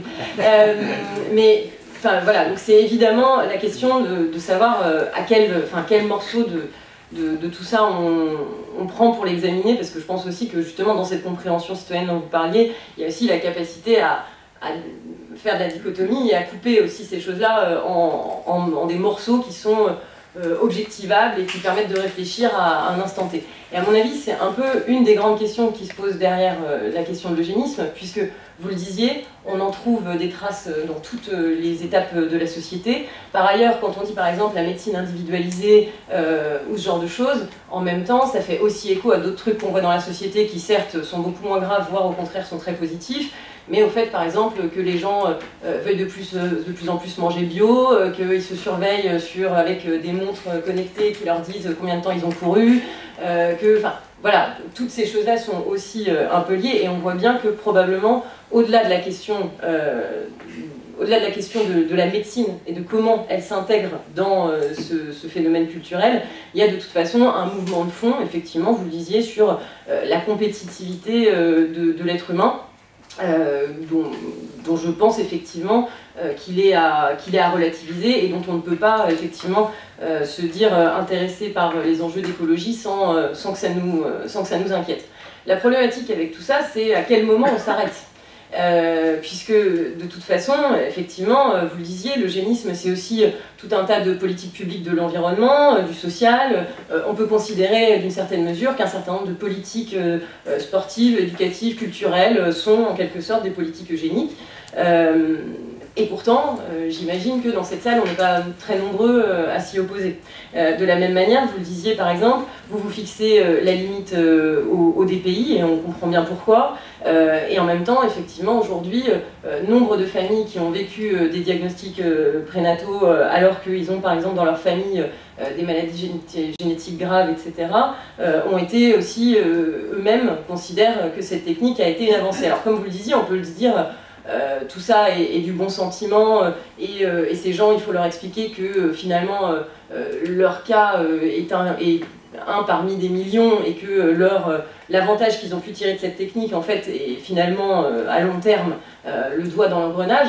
Il n'empêche que si on parle justement de la responsabilité des citoyens et de la capacité démocratique à faire en sorte que les citoyens s'engagent dans ces projets, forcément que leur vécu individuel sur ces questions entrera en ligne de mire, et que à ce moment-là, ces questions-là aussi reviendront, et qu'il faut aussi avoir ensuite derrière le niveau il faut ensuite derrière assumer ce qu'est l'effet inverse, c'est-à-dire de dire on a la possibilité de, mais on ne va pas le faire, parce que si on le fait pour vous, dans 50 ans, on en sera, blabla, CF, les pots de souris.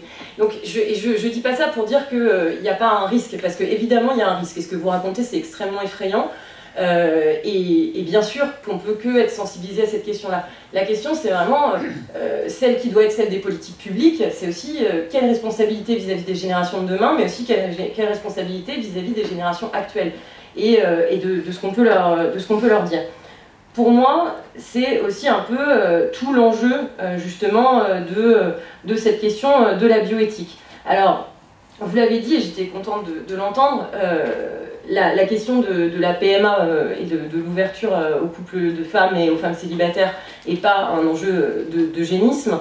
Mais je voudrais quand même revenir un peu dessus, parce que vous le dites là, mais moi j'ai l'impression que c'est une petite musique qui joue dans la société actuellement, et notamment aussi dans une part importante de la mouvance écologiste, de la grande famille de tous les gens qui s'intéressent à l'écologie, dont j'estime faire partie. Notamment parce que vous dites que, parce qu'on dit que la question de la contraception et la question de la PMA auraient réglé la question de la quantité d'enfants, et que donc maintenant on n'aurait plus qu'à se soucier de la question de la qualité de l'enfant. Donc finalement la PMA serait l'entrée quantitative vers ensuite l'eugénisme à grande échelle. La question elle se pose après dans la manière dont on considère ce qu'est aujourd'hui le rôle de la médecine. est-ce que la médecine est là pour soigner, apaiser les souffrances, et jusqu'où est-ce que cette souffrance doit être prouvée médicalement, doit faire partie justement de votre ADN ou pas. De la même manière, comme vous le disiez tout à l'heure, quand on parle justement de la génétique, ce qui fait très peur avec tous ces enjeux d'eugénisme, c'est quand on en arrive à la question de la procréation. Personne n'a peur d'une politique culturelle ou d'une politique sportive. On a peur de ce qui peut toucher à l'ADN, enfin on peut avoir peur d'une politique sportive. Mais bon, en tout cas c'est généralement pas la première chose, en tout cas c'est vraiment quand on en arrive au génome qu'effectivement on passe dans un stade supérieur. Au-delà de ça, là, on parle, avec ces histoires en ce moment, on parle beaucoup de l'histoire de droit à l'enfant et de comment est-ce que justement on serait en train de soi-disant créer un droit à l'enfant pour tous. Moi, il me semble que c'est quelque chose de problématique et d'inquiétant.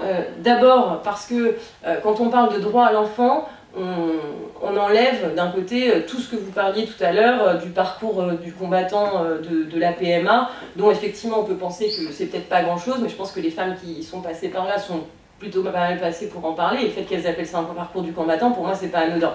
Donc déjà, quand on doit passer par une technique comme celle-ci, je pense qu'on ne peut pas parler d'un droit automatique à l'enfant, d'autant plus que, vous le savez mieux que moi, il est aussi amené à avoir des échecs, des difficultés, etc.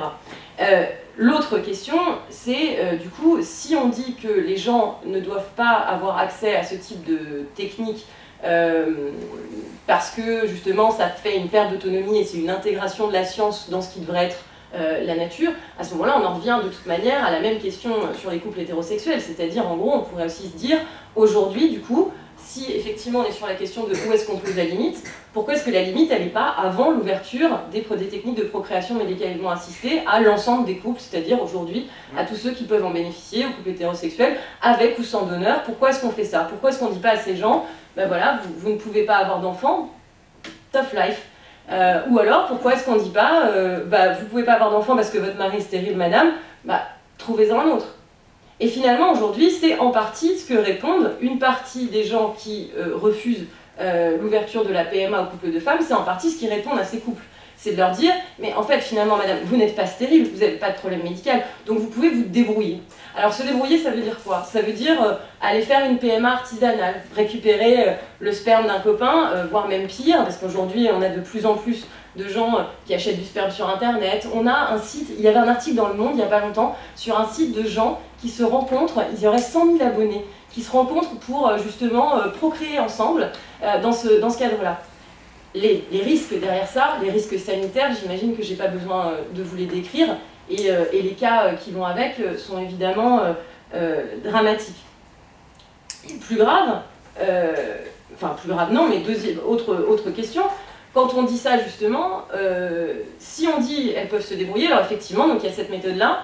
L'autre méthode, c'est évidemment le rapport sexuel non consenti, donc c'est-à-dire avoir un rapport sexuel avec un homme alors qu'on est lesbienne, ce qui, moi à titre personnel, que je trouve particulièrement choquant, mais qui, si on transposait ça aux couples qui actuellement ont accès aux techniques de PMA, reviendrait à leur dire, madame, c'est votre mari qui est stérile, donc trouvez-en un autre, ou alors à dire que c'est parce que cette stérilité sociale est effectivement sociale, parce que c'est effectivement l'homosexualité de la personne qui l'empêche de procréer naturellement, si on veut aller par là, doit amener au refus. Et à ce moment-là, on a quand même un problème, puisqu'actuellement, dans les couples qui utilisent la PMA, on a 25% de couples qui n'ont pas accès, qui ne sont pas en capacité de prouver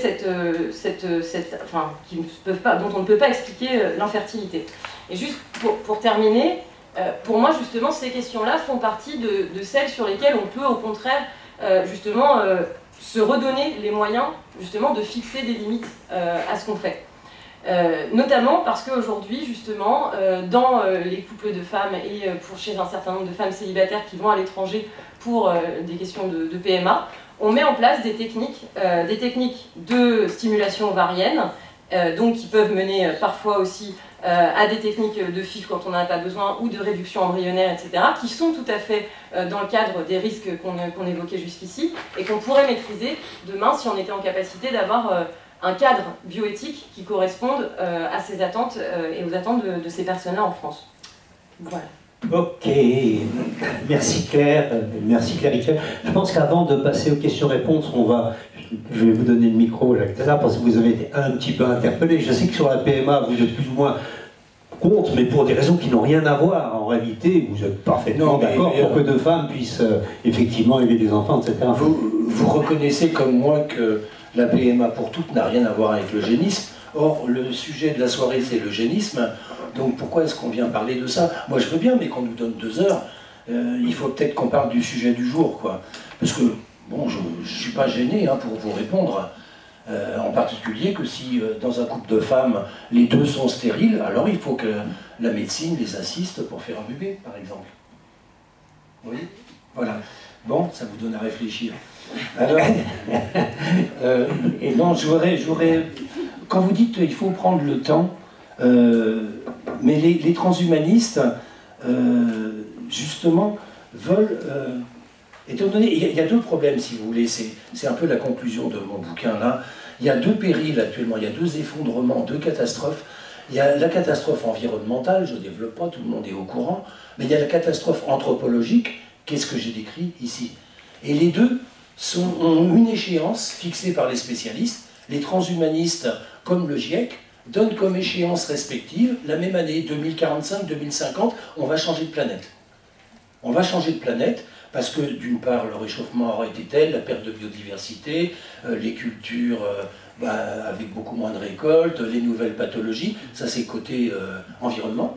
Et puis, on va changer de planète, disent les transhumanistes, parce qu'on aura créé le post-humain, parce qu'on aura fait des intelligences supérieures à l'intelligence humaine, parce qu'on aura fait un tas de miracles.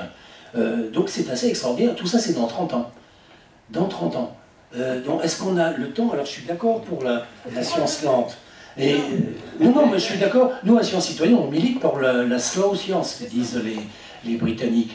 C'est effectivement la seule façon d'être intelligent, c'est de ne pas aller trop vite. Tout est tellement complexe qu'il faut aller pas à pas, réfléchir, revenir en arrière. Or, c'est absolument pas ce qui est possible. Mais en plus, les transhumanistes disent qu'il faut accélérer, justement, parce que les changements climatiques sont tels qu'il faut qu'on fabrique des humains capables de résister. Et d'aller sur la Lune, et un tas d'histoires à dormir debout. Mais il faut donc aller de plus en plus vite. Donc on est coincé là par des discours qui ne sont pas sérieux, quoi. À propos de la démocratie sur ordinateur, je suis complètement d'accord avec vous. Moi, je ne crois pas du tout, et je vois plein d'associations qui actuellement se montent pour proposer des nouvelles techniques révolutionnaires de démocratie. On appuie sur le bouton de l'ordinateur. Mais ce sera exactement comme il arrive aujourd'hui avec des gens qui votent sans avoir lu les programmes, et on voit ce que ça peut donner dans certains pays. C'est quand même assez grave. C'est important. Le point fondamental dans la démocratie, c'est l'information. C'est que les gens aient eu le temps de digérer les éléments, qu'ils aient compris, qu'ils en aient parlé entre eux. Or, avec la démocratie numérique, c'est pas du tout ça qui va arriver. C'est ce que j'appelle de la démocratie paresseuse. Mais c'est quelque chose de très dangereux, qui est complètement le contraire. Je suis content que vous soyez d'accord avec les conventions de citoyens, qui est au contraire un protocole dans lequel les gens se voient, se parlent, se touchent, et il y a de l'humain qui reste là-dedans, et ça crée de l'empathie, ça crée de l'intelligence. À propos de l'espoir, parce que, bien sûr, je me fais toujours allumer en disant « vous ne donnez pas beaucoup d'espoir, vous n'êtes pas... » Il n'y a aucune raison d'être optimiste. Je pense à un type, Claude Allègre, qui heureusement a disparu du chantier médiatique, mais ce type était profondément optimiste. Il vous disait, tout ça va s'arranger, il n'y a pas de réchauffement climatique, il n'y a pas... les OGM c'est génial, le nucléaire ça va nous sauver. Voilà un optimiste, mais c'est un dangereux. Ces gens-là sont dangereux. Moi je dis que dans les pessimistes, il y a 2 catégories. Il y a ceux qui disent, oh bah de toute façon tout est foutu, bon, c'est ceux qui se retirent. Et puis il y a des gens comme moi qui se battent. Donc on peut être optimiste et puis essayer de faire quelque chose quand même, ne serait-ce que pour mourir debout. Pessimisme de la raison, optimisme de la volonté. Exactement. Enfin, qu'est-ce que je voulais dire? Oui, vous parliez des limites, là je suis complètement d'accord avec vous, la limite c'est le point fondamental. La bioéthique c'est la science de la limite normalement.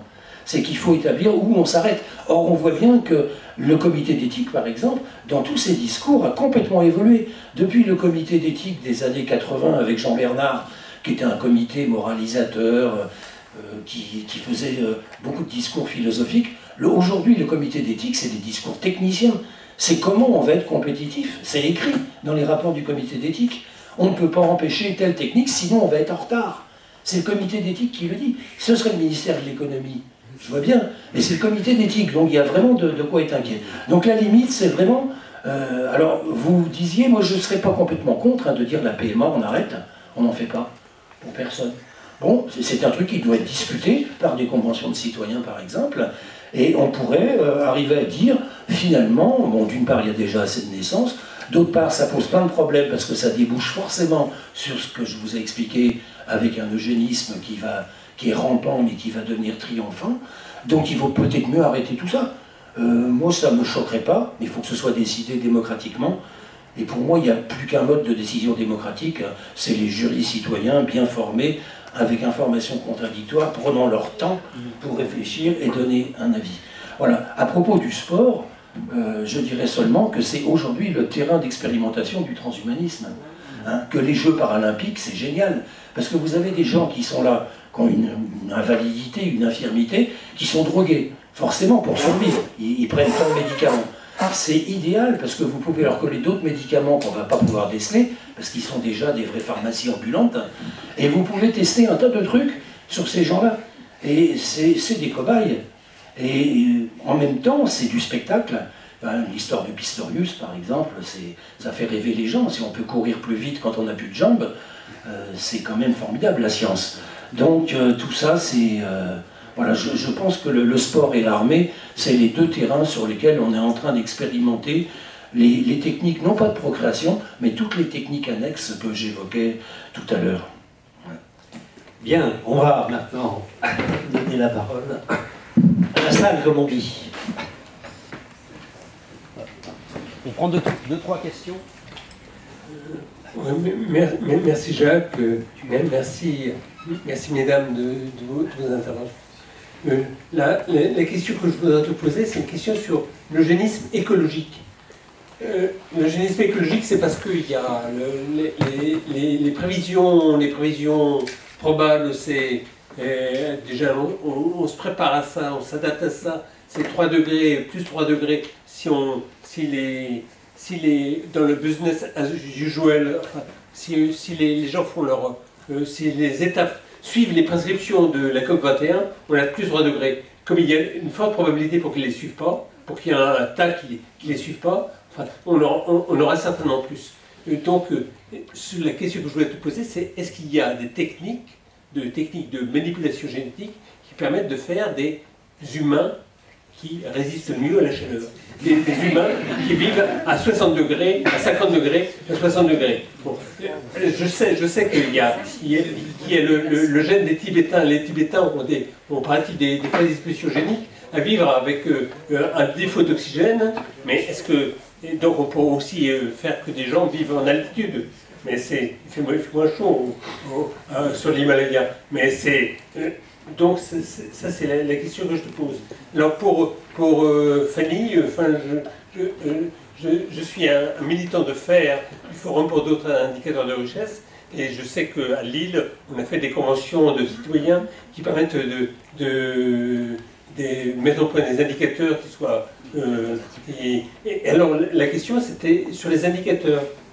Est-ce qu'il y a des indicateurs est-ce que vous voyez des indicateurs de DPI qui permettraient de voir... de permettre de mieux... indicateurs de quoi, t'as dit? Des indicateurs de diagnostic, de diffusion du DPI, enfin, ça te concerne aussi, Jacques. Oui, oui. Voilà. Bon. Ouais, je vous remercie. On prend une autre question. Oui. Toi, tu étais... Il y en avait deux. Et tout de suite... Oui, il n'y a pas une femme pour intercaler? Les femmes ne posent jamais de questions. Non? C'est un truc qui ne pose pas de questions. Oui, bonsoir. Juste une observation ou une question, je vous répondrai si vous pouvez. Derrière tout ce que vous avez raconté, il y a au moins, moi je vois au moins un monde à deux vitesses, un monde pour nous, les Occidentaux, les pays développés, et qu'est-ce qu'on fait de tous les autres qui sera en nombre la grande majorité de la population, sauf si on met la Chine dans les pays développés. Je ne sais pas trop comment ça va se passer en Chine, même s'il y a évolutions génétiques. Mais c'est des trucs de développer, quoi. Oui, donc, première remarque, moi je pense que la concurrence fait que on ne peut pas lutter contre l'évolution, elle est devenue incontournable. D'autre part, une deuxième remarque, je pense que la science travaille toujours pour l'armée, c'est un peu une même, généralement, toute activité humaine travaille pour l'armée. Et enfin, une troisième remarque, c'est un peu plus philosophique. Personnellement, je pense que l'intelligence de l'homme pourrait être la cause de sa disparition en tant qu'espèce. On va laisser répondre, hein, parce qu'il y a déjà 4 questions. On va faire une pause, là. Hein, parce qu'il y a des questions, hein. Oui. Répondez à la question de... Je sais pas si je vais... Bon, je veux bien, hein. Je suis peut-être sur la dernière, mais je vous laisse commencer. Bon, alors tu as parlé d'eugénisme écologique, j'ai été un peu surpris parce que je ne voyais pas ce que ça voulait dire, mais il y a plein de gens qui travaillent aux États-Unis, des transhumanistes, pour adapter l'homme au changement climatique, au changement de l'environnement. Et ce qu'ils ont trouvé de plus malin, si on peut dire que c'est malin, ce serait de faire des individus plus petits. Plus petits parce qu'il y aurait moins de dépenses énergétiques, ils consommeraient moins, ils pollueraient moins. Donc on pourrait avoir 15 milliards d'individus qui seraient la moitié du format, ça reviendrait à peu près à 7 milliards d'aujourd'hui. Voilà le genre de raisonnement que ces gens-là... et ils ont beaucoup d'argent pour travailler là-dessus, y compris de l'argent de l'armée américaine et puis des fameuses GAFA, évidemment. Bon, je pense que tout ça c'est des plaisanteries et que de toute façon, il faudrait des siècles pour arriver à mettre au point des technologies pareilles et on n'a pas des siècles. Puisque eux-mêmes prétendent que dans 30 ans, le tour est joué. Donc il faudrait savoir. Il est bien évident que dans 30 ans, l'homme il sera encore pareil, mais qui sera dans un environnement qui sera très perturbé et dans lequel il sera difficile de vivre. Alors tu parlais d'indicateur des pays. Oui, c'est un truc, et ça rejoint l'histoire de la limite. Moi, j'étais contre le DPI parce que j'avais écrit déjà en 86 que le DPI, c'était ce qui nous menaçait le plus. Il n'était pas inventé, il était inventé en 90, mais il serait forcément inventé. Et voilà, et donc il l'a été. Et quand il y a eu la loi de 94 en France, moi je m'étais bagarré pour qu'on interdise le DPI. On l'a autorisé. À partir de là, je suis un démocrate, j'ai pris acte, et je me suis dit comment on peut le limiter. Et j'ai trouvé un truc pour le limiter, pour éviter justement ce screening génétique sur un tas de pathologies quand on a beaucoup d'embryons.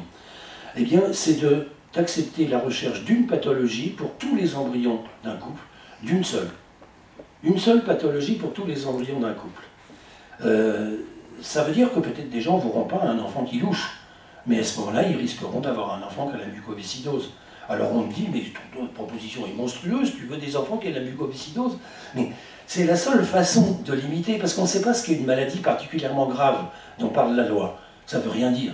Et je crois que pour les gens qui louchent, qui ont été multi-opérés et qu'on regarde de travers dans la rue, c'est particulièrement grave et que des psychiatres pourraient en témoigner.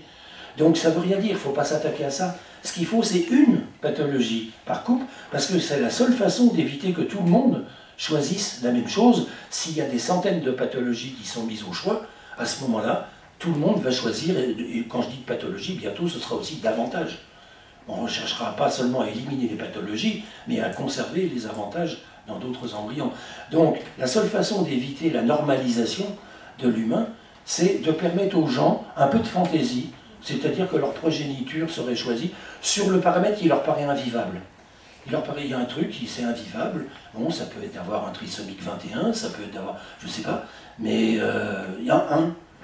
Et, bon, je dois dire que c'est très mal reçu dans le monde médical, qui déjà se prépare à rechercher plein de pathologies, évidemment, puisque ça fait tourner la boutique, que du côté des politiques, on n'a pas réagi, mais je propose ça depuis 1999, maintenant ça va faire 20 ans, parce que je ne vois pas comment on peut s'en sortir autrement. Donc vous voyez que, tout en étant pessimiste, j'essaie de faire des propositions, et que ça passe forcément par des limites, ça, je crois vraiment.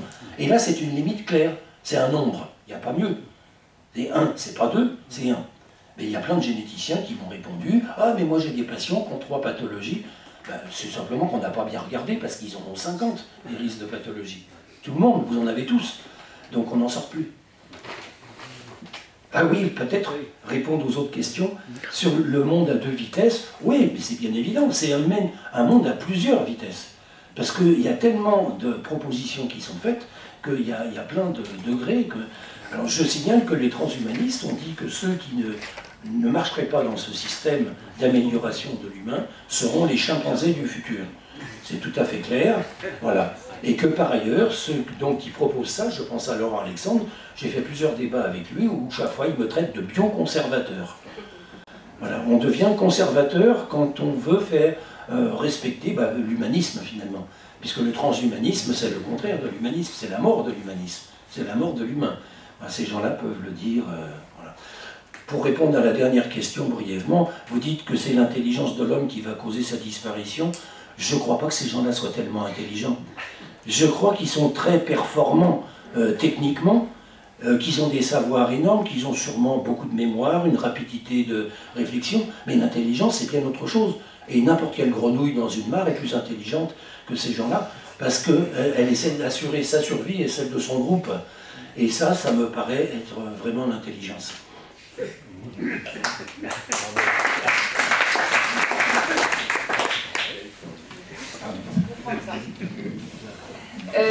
Je vais essayer de répondre alors sur l'eugénisme écologique, j'aurais eu la même question et je suis heureuse d'entendre la réponse.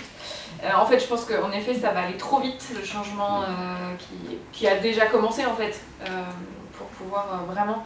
Et puis, il y a le fait qu'on puisse, même si on mettait en œuvre les techniques à grande échelle, le temps de renouveler les populations pour qu'elles soient conformes serait un peu long. Pour répondre au monde à 2 vitesses, en fait, on est déjà en train de créer un monde à 2 vitesses sur ce type et puis le changement du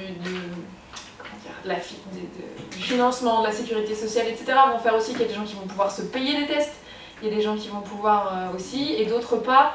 Quels seront les plus heureux à la fin? Je ne sais pas, je vous laisse aussi répondre à la question. Mais en fait, je pense que derrière tout ça, il y a une vraie question.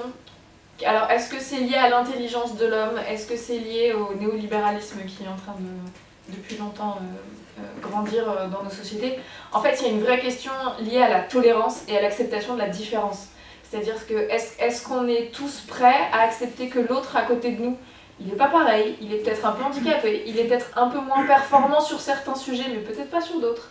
Il a peut-être l'intelligence pratique de la grenouille qui cherche la survie et pas la performance technologique du chinois ou qui fait des algorithmes. Enfin, je prends des clichés, mais c'est vraiment ça aussi, c'est accepter qu'on soit pas tous pareils, pas tous performants de la même façon, tolérer qu'il y en ait qui soient, comme moi, non résistantes au soleil et à la chaleur, parce que je me mets au soleil et je deviens une écrevisse, mais alors qu'il y en a d'autres qui le sont. Enfin, c'est vraiment, je pense, revenir à être tolérant. C'est un peu utopiste ce que je dis, mais c'est pas grave, on est au mouvement Utopia. Être tolérant, accepter la différence, et je pense que si on accepte plus cette différence, on aura moins envie d'être tous les mêmes et d'être tous aussi performants les uns que les autres. Et en fait, cette tolérance, si on parle, je reviens aux conventions de citoyens, ou du moins à la démocratie, telle qu'on essaie aussi de la faire à la démocratie, c'est tolérer aussi, la tolérance et la bienveillance et l'écoute de la différence, elle est là aussi dans la co-construction des consensus en démocratie, c'est-à-dire que je suis capable d'écouter l'autre s'il n'est pas d'accord, je suis capable d'avoir un dialogue, et donc je suis capable d'être tolérant parce que je vais l'écouter, tolérant parce que je vais accepter qu'il est différent et qu'on va peut-être trouver dans nos différences une richesse, etc. Et on est vraiment une société qui accepte de moins en moins la différence, qui est de moins en moins tolérante envers les gens qui ne se rendent pas dans des cases. Certains même veulent exacerber leurs cases pour montrer qu'ils sont encore plus différents. Je ne sais pas si c'est non plus ça la solution, mais en tout cas, dans tous ces sujets-là, peut-être qu'une des solutions, c'est... je reviens à l'éducation, mais l'éducation à l'acceptation de la différence, pour avoir moins envie d'être tous aussi performants, la reconnaissance de performances différentes. Moi, je travaille un peu sur les sujets de développement durable et dans la formation, et sur la formation, on parle de soft skills, alors c'est un mot assez moche, mais de dire, il y a ce qu'on sait faire techniquement et qui peut être valorisé, et puis il y a comment on sait être, qui pourrait être valorisé aussi, etc. Et tout ça, c'est des choses sur lesquelles il faut certainement travailler pour moins avoir envie de dire je veux un enfant parfait, parce qu'en fait il sera jamais parfait, et que donc je vais accepter qu'il ait des failles entre guillemets et que ce soit pas très grave. Alors, et là, on arrivera à quelle est la notion de grave et comment elle est la limite sur quand on parle de particulièrement grave, par exemple. Bien. Une deuxième série de questions. Une dame. Il y a plein de mains. Les micros. Oui, mais alors, c'est moi qui ai le micro. Il y en a ici devant là. Alors, oui, j'ai proposé à Claire, mais elle ne souhaite pas. Ah, une femme, où ça? Au premier. Faisons vivre la différence. Tout de suite. Ah bah oui. Ah oui. Simplement, il me semble avoir compris que le transhumanisme nous annonçait des trucs terribles, mais que c'est du flan. Et de l'autre côté, c'est terrifiant ce que vous nous dites. Voilà. Pour moi, il y a quelque chose d'irréversible dans ce que vous dites. Et de l'autre côté, c'est tout ce qui nous annonce, voilà, la blague. Enfin, est-ce que ça va un peu radical comme vous dire? Alors, oh là là. Alors, on essaye de faire ramasser. Hein? Ramasser. Oui, je voulais savoir si vous aviez eu l'idée d'aller visiter le nouveau musée de l'homme. Parce qu'autrefois, le musée de l'homme, c'était un musée où on voyait les modes de vie de tous les peuples du monde, notamment le mode de vie des peuples non occidentaux, traditionnels. Et tout ça, ça a été effacé. Dans le nouveau musée de l'homme, il y a d'une part un long parcours sur la préhistoire, et puis tout d'un coup, ça débouche sur une exposition qui s'intitule « L'homme augmenté ». Et on voit plein d'ustensiles pour bricoler le corps humain et l'augmenter. Et le tout dernier objet que vont voir tous les enfants qui vont visiter ce musée, c'est une machine, et il y a une étiquette au-dessus, et c'est marqué Fivette. Voilà, et une fois qu'on a vu cette machine, on sort. Donc ça, c'est le nouveau musée de l'homme, et le conseiller scientifique de ce musée, c'est le préhistorien Yves Coppens. Et Yves Coppens a dit, les jeunes qui naissent aujourd'hui ont de la chance, de leur vivant, ils vont être dans un monde où ils vont être capables de peigner leur code génétique, ils vont être capables de se promener dans l'univers et de s'installer sur la planète qui leur plairont. Et de toute façon, la planète Terre, on va l'équiper de 2 gros réacteurs Airbus à gauche et à droite, et on va déplacer la planète Terre pour la mettre en orbite autour d'un plus jeune Soleil. Parce que c'est vrai, c'est totalement ridicule de rester autour de ce vieux Soleil, il faut mieux aller ailleurs. Donc ça, c'est l'esprit du nouveau musée de l'homme, et je ne sais pas ce que vous en pensez. Ok, alors, je vais faire en ordre géographique. Oui, merci. Juste une question à Claire Guichet, parce que une indication d'un livre pour revenir un peu sur cette distinction entre imposition de l'eugénisme et acceptation. Sur la question à Claire Guichet, c'est que je n'ai pas bien suivi votre argumentation, je dois le reconnaître au risque d'avouer une homophobie absolument insupportable, que voilà, je ne crois pas être d'accord avec ce que vous avez dit, mais je serais très curieux, n'ayant pas pu suivre tout ce que vous avez dit, de le lire. Donc si vous pouviez m'indiquer quelque chose, ça me serait d'une grande aide. Ensuite, je voulais, pour la remarque, oui, il y a un Allemand qui est turc d'origine, qui s'appelle Götz Ali, je crois, qui a fait un livre remarquable, qui s'appelle Les Anormaux. Donc je recommande vivement, si vous êtes intéressé par l'eugénisme, de lire ce livre, qui revient sur l'action T4. Et le plus intéressant de ce livre, c'est de voir, que les médecins à l'origine, c'était des gens c'était pas des horribles messieurs, c'était des gens qui étaient à la pointe de la médecine et qui voulaient le plus grand bien à tout le monde. Et de deux, c'est que l'action T4 n'était pas secrète. On dit c'est secret, c'était secret, c'était pas complètement secret. C'est-à-dire qu'on laissait fuiter des choses pour que les gens sachent sans trop savoir, Et on leur faisait comprendre que ça serait bien qu'ils acceptent, quoi.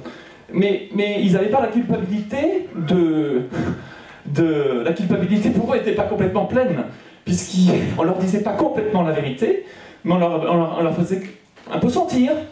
Et donc, ils ont accepté, sauf les gens qui ont senti et qui ont dit non. Voilà. Ok. Alors, je reprécise, hein, ramasser, donc. Excusez-moi, mais ça me semble important. Oui, bonjour, bonsoir. Je vais être très bref, en fait. Moi, c'est simplement un point qui me paraît peu clair. C'est en quoi la FIV, si par exemple on avait de la FIV pour tous, enfin plutôt du diagnostic préimplantatoire pour tous, en quoi, si on supprimait par exemple une liste de 1000 maladies, cela impacte la diversité? Ou si ce n'est pas le problème de la diversité, quels sont les réels problèmes qui sont entraînés par le diagnostic préimplantatoire? Oui, bonsoir. Donc moi j'ai une question, c'est si tout le monde est parfait, donc s'il n'y a plus, puisqu'avec l'eugénisme, l'intérêt c'est qu'on est des êtres parfaits, donc il y a peu de science, il y a peu de recherche, parce que la science médicale c'est pour justement les gens imparfaits, pour les gens malades, donc ça veut dire qu'il y a peu de science, quoi. Qu'est-ce que disent les scientifiques transhumanisme s'ils arrivent à l'aboutissement de leur objectif, quoi. Je veux dire, la science, c'est quand on a quelqu'un d'aveugle, c'est de trouver des remèdes pour que ne soit plus aveugle. Mais si tout le monde est parfait, donc il n'y a plus de maladie, donc il n'y a plus de science, quoi.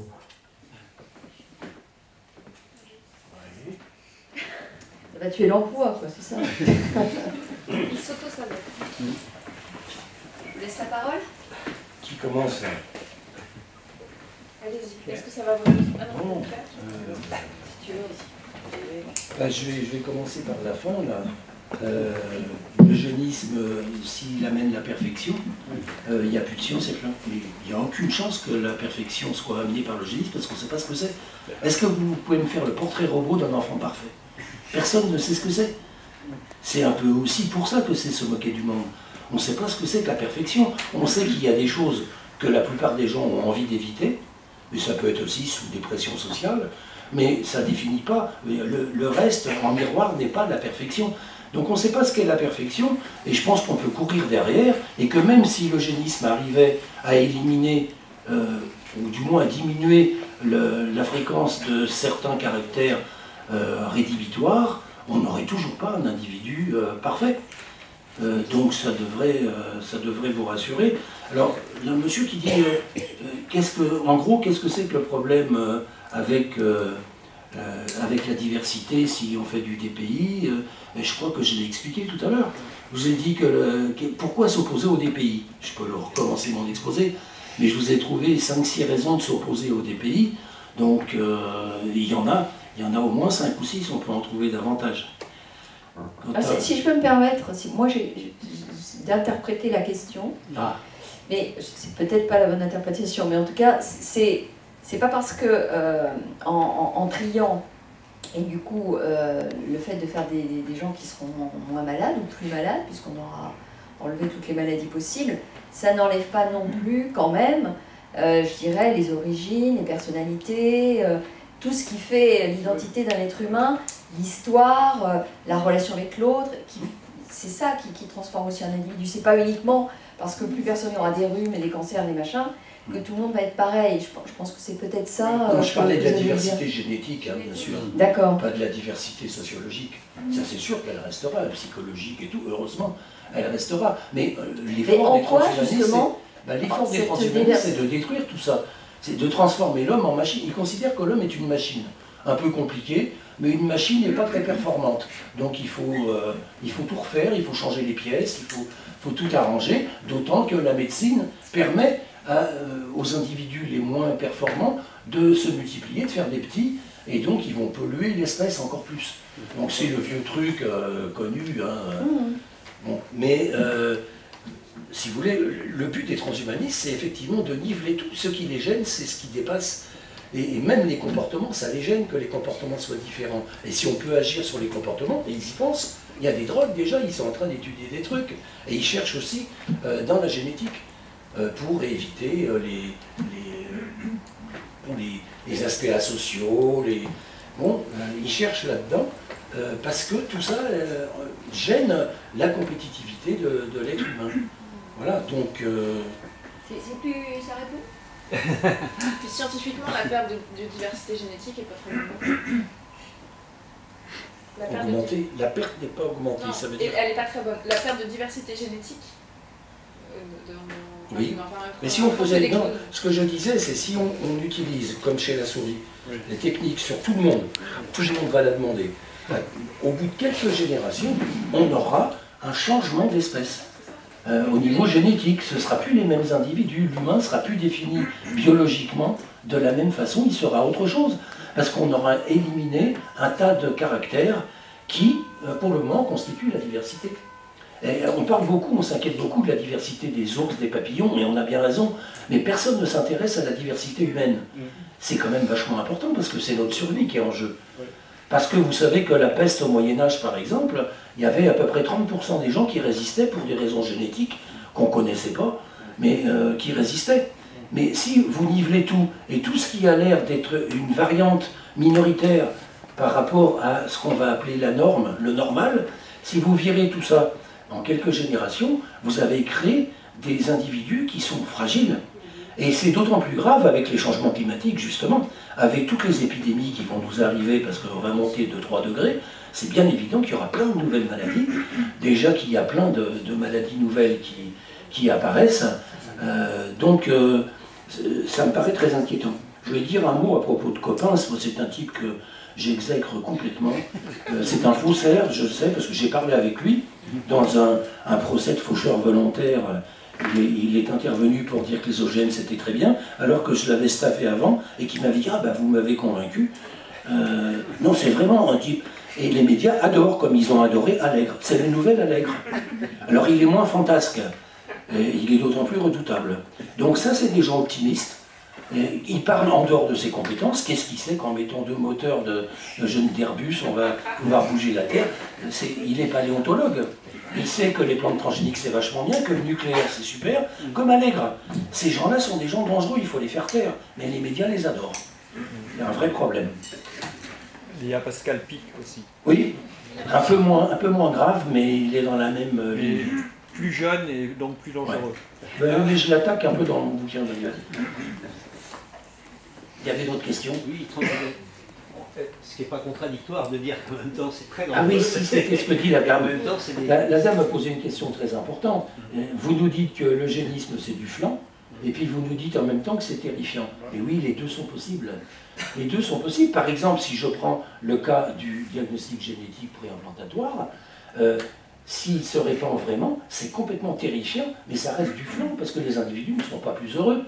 Parce qu'on ne pourra pas assurer aux parents que le gosse sera comme ça, que le gosse sera obligé de subir ce pourquoi on l'a conçu. Bon, c'est terrifiant complètement. Mais c'est du flan, parce que ça ne va jamais arriver aux promesses. Et là, c'est encore relativement concret par rapport aux promesses d'immortalité, par exemple, qui est une absurdité totale, véhiculée par Laurent Alexandre chez nous. Bon, mais c'est du flan total, mais c'est en même temps terrifiant que les gens croient qu'ils vont être immortels. Parce que c'est tout des mythes infantiles. C'est tout des trucs qu'on traîne, le gamin dans la cour de l'école, qui est sûr qu'il est immortel, qu'il est plus fort que les autres, qu'il court plus vite, Bon, mais il faudrait arriver à dépasser ça un petit peu, quoi. Donc je pense que ça peut être à la fois du flan et terrifiant.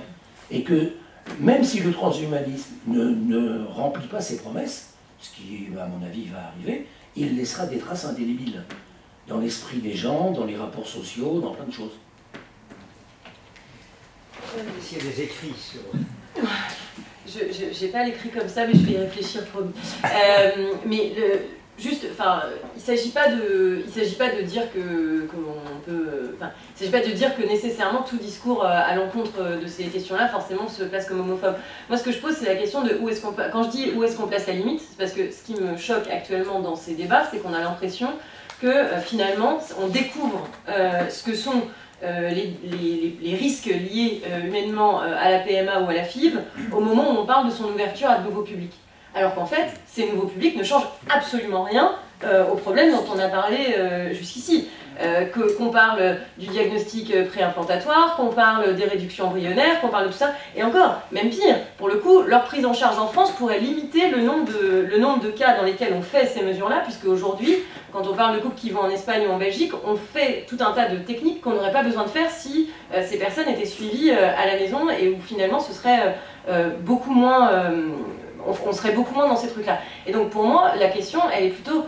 Soit on est, et effectivement c'est là où vous posiez la question de l'homophobie, monsieur, je le dis assez simplement, pour moi la question de l'homophobie elle se pose à partir du moment où on commence à parler de tous ces risques parce qu'on va les étendre à des personnes LGBT. Si on est, effectivement, si la position c'est de dire tout ça est trop dangereux, on ne veut pas mettre le doigt dans l'engrenage et donc on arrête pour tout le monde, à ce moment-là, ça c'est une position sur, effectivement, la biomédecine, la bioéthique, etc. Par contre, dire ça me va très bien quand on est sur la question des couples hétérosexuels parce que c'est médical, parce que ceci, parce que cela, alors qu'on en a un quart sur lesquels on ne sait pas pourquoi, on ne sait pas pourquoi ils sont infertiles, et même certains arrivent à avoir des enfants, un tiers, pardon, bah c'est encore plus. Alors que justement, à ces personnes-là, on ne s'imagine pas leur dire que c'est une demande sociétale, alors qu'en fait, il n'y a rien qui les oblige à avoir des enfants non plus. À ce moment-là, effectivement, moi je dis, là on passe dans un discours qui, moi, me semble homophobe. C'est pour ça qu'il me semble qu'à un moment donné, excusez-moi, justement, le recours aux techniques, il y a une sorte de timing avant de recourir à une technique de procréation médicalement assistée, oui, voilà. Et justement, il y avait eu à un moment donné un débat, enfin, je ne sais pas si ça... on s'écarte un peu, mais j'ai envie de réagir justement sur ce point. Et à un moment donné, on a dit, bon, vu qu'on ne sait pas trop pourquoi ces couples sont infertiles, on ne va pas leur dire non d'office, mais on ne va pas les autoriser non plus. On ne va pas ouvrir la possibilité, excusez-moi d'autoriser, tout de suite à recourir à cette technique. Donc il y avait une espèce de timing qui permettait justement éventuellement de laisser... oui, à propos de ce timing, il était fixé dans la loi à 2 ans. Oui. Les gens cherchaient à faire un bébé, depuis 2 ans, ils n'y arrivaient pas. C'était dans la loi. Et puis, il y a 5 ans à peu près, dans la loi de 2012, c'est passé à 1 an, sans personne, sans qu'il y ait eu une discussion. Je m'en souviens. Sous la pression, bien sûr, des gynécologues. C'est passé à 1 an. Et aujourd'hui, les gynécologues les plus médiatisés disent 1 an, c'est quand même beaucoup pour un couple qui vieillit, et peut-être il y a des cas où 3 mois déjà, ça, voilà. Et c'est comme ça qu'on a 1/3 des gens pour lesquels on n'a pas d'indication de stérilité, c'est-à-dire qu'on est hors la loi en réalité. Juste pour finir là-dessus, donc ça c'est le sens de la discussion sur est-ce que oui ou non il y a une question d'homophobie là-dedans, en tout cas c'est mon interprétation.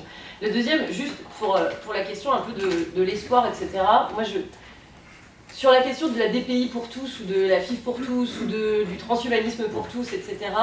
Alors, peut-être d'une naïveté confondante, mais je pense qu'on ne peut pas d'un côté penser qu'on peut éduquer les gens à être suffisamment...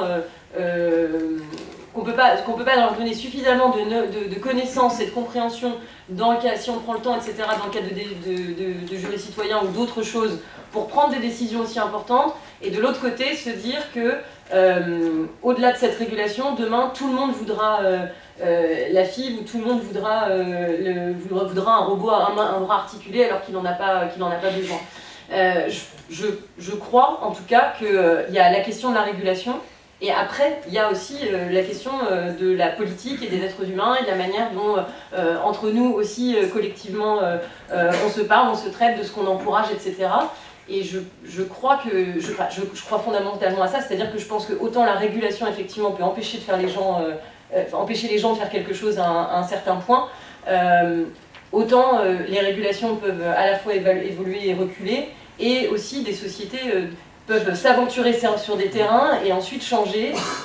Et si on ne le croyait pas, en tout cas pour tous ceux qui justement se battent par exemple pour le climat, si on n'avait pas cru, si on ne croyait pas à ça, ça ferait bien longtemps qu'il n'y aurait plus personne pour se mobiliser sur ce sujet, parce que c'est un sujet qui aujourd'hui paraît mainstream, mais qui il y a 20 ans, les gens étaient seuls. Oui, juste un mot, quand vous dites avancer, reculer, la bioéthique, en fait, elle va toujours dans le même sens, elle est de plus en plus permissive.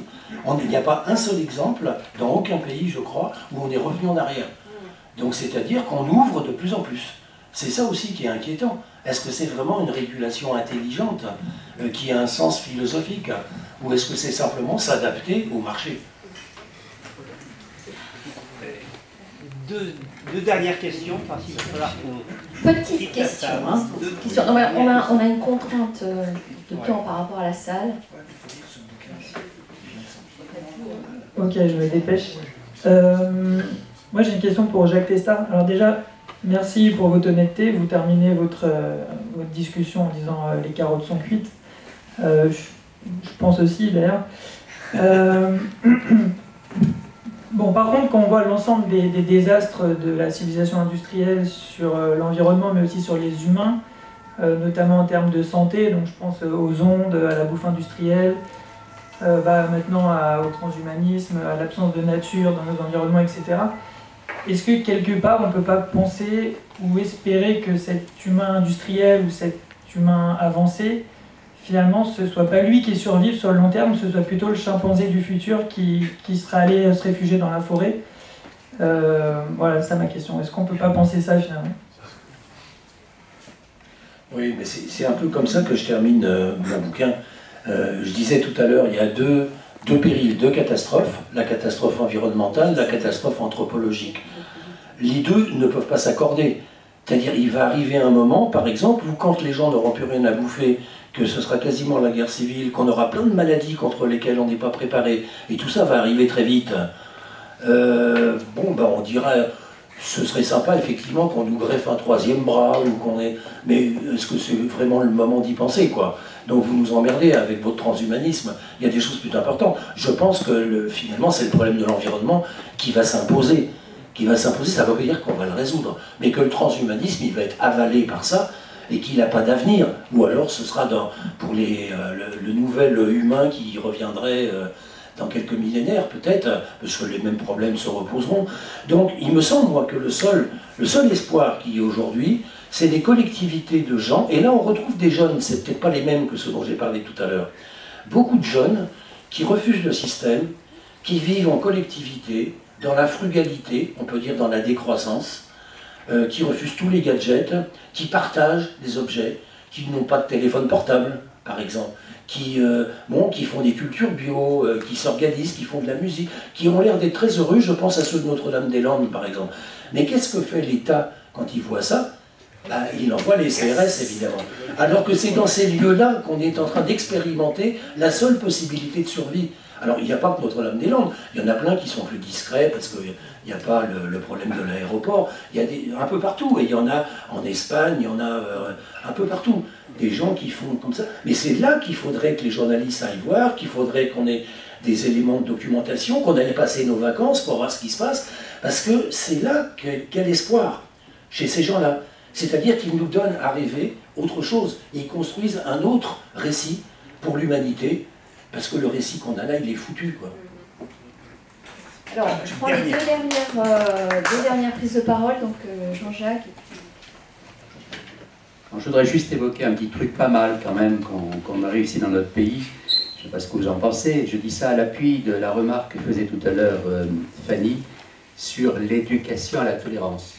Un truc qu'on a réussi dans l'éducation nationale quand même, c'est les ULIS.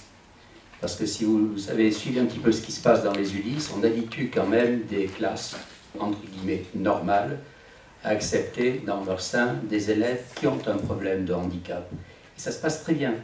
Moi, je suis dans un conseil je représente la maire dans un conseil de parents d'élèves, dans une école qui a une ULIS, et c'est formidable ce qui se passe, parce que les gamins, maintenant, non seulement des ULIS, ils disent « je suis dans ma classe ». Moi, je suis, par exemple, en CE1, alors qu'ils sont dans une ULIS. Ils vont dans les classes de découverte avec les autres gamins. Et ça, c'est réussi dans notre pays. Il n'y a pas grand-chose qu'on réussisse peut-être, mais ça, oui. Je ne sais pas ce qu'en pense Fanny. Ah si, moi j'étais... Enfin, c'était il y a longtemps. Dernière question. Ah oui, Encore une question, et puis comme ça vous répondez... Oui. Juste un dernier point, il y a quelque chose qui m'a un peu étonné, un peu choqué. Vous avez dit qu'il n'y avait plus les instances éthiques ou les instances spécialisées, voilà, en tant que citoyen, on doit faire confiance je sais pas, à l'ordre des scientifiques, à l'ordre des médecins et compagnie. Si on ne peut pas se fier à des instances comme ça, bah, on ne peut pas être spécialisé dans tous les domaines. Parce que, voilà, enfin, c'est quand même grave qu'il n'y ait pas des garde-fous au point de vue sociétal par des gens compétents, mais comme vous, comme d'autres, et qu'il n'y ait pas un système collégial de moralité pour dire oh non, là, enfin, moi je vous disais que par exemple l'OMS pouvait avoir ces contrôles-là, ou je sais pas, je pense que c'est peut-être une question un peu naïve, hein, enfin voilà, est-ce qu'il n'y a aucun organisme finalement qui a une autorité supérieure aux lois des pays en disant non, ça on ne le fait pas, parce que on franchit le Rubicon, quoi. Merci. Alors pour les jeunistes, j'étais il y a longtemps, parce que c'était il y a longtemps maintenant, dans une école où justement il y avait une classe comme celle-ci. Et en fait, c'est un excellent exemple du fait d'être confronté à la différence. Plus on est confronté à la différence quotidiennement, plus on va l'accepter facilement. Et il n'y a qu'à voir les réserves de vote du Rassemblement national. C'est souvent des endroits où on est assez peu confronté à la différence aussi. Donc plus on y est confronté, plus on va s'y faire, entre guillemets, plus ça veut dire naturel, quotidien, etc. Donc c'est en effet un excellent exemple. Il y en a certainement d'autres, mais c'est quelque chose qui fonctionne très bien. Sur les experts, là j'aurais un avis, mais je pense que l'autre... Alors, oui, ça c'est pour ça qu'on a créé Sciences Citoyennes, hein. C'est pour mettre la science en démocratie, comme je disais, pour aller vite, c'est une image. Mais parce que vous avez cette impression que beaucoup de gens ont, c'est que l'Académie des sciences, c'est des gens qui ont toute la connaissance sur la médecine et qui sont là pour le bien commun. L'Académie de médecine, l'Académie des sciences, l'Académie d'agriculture, l'Académie des technologies, il y a plein d'académies qui sont peuplées de mandarins qui défendent leur précaré et il n'y a aucune raison de croire leur discours. Le seul discours que le citoyen lambda peut, parce que c'est à lui que vous faites allusion, pourrait dire bah, ça c'est la vérité, c'est celui qui sort, c'est l'avis d'une convention de citoyens. Parce que les gens qui émettent cet avis-là, ils sont complètement en dehors de tout intérêt, on les a tirés au sort. Ils ont pris le temps, plusieurs week-ends, pour travailler, pour s'informer, pour discuter entre eux et pour émettre un avis intelligent qui va dans le sens du bien commun.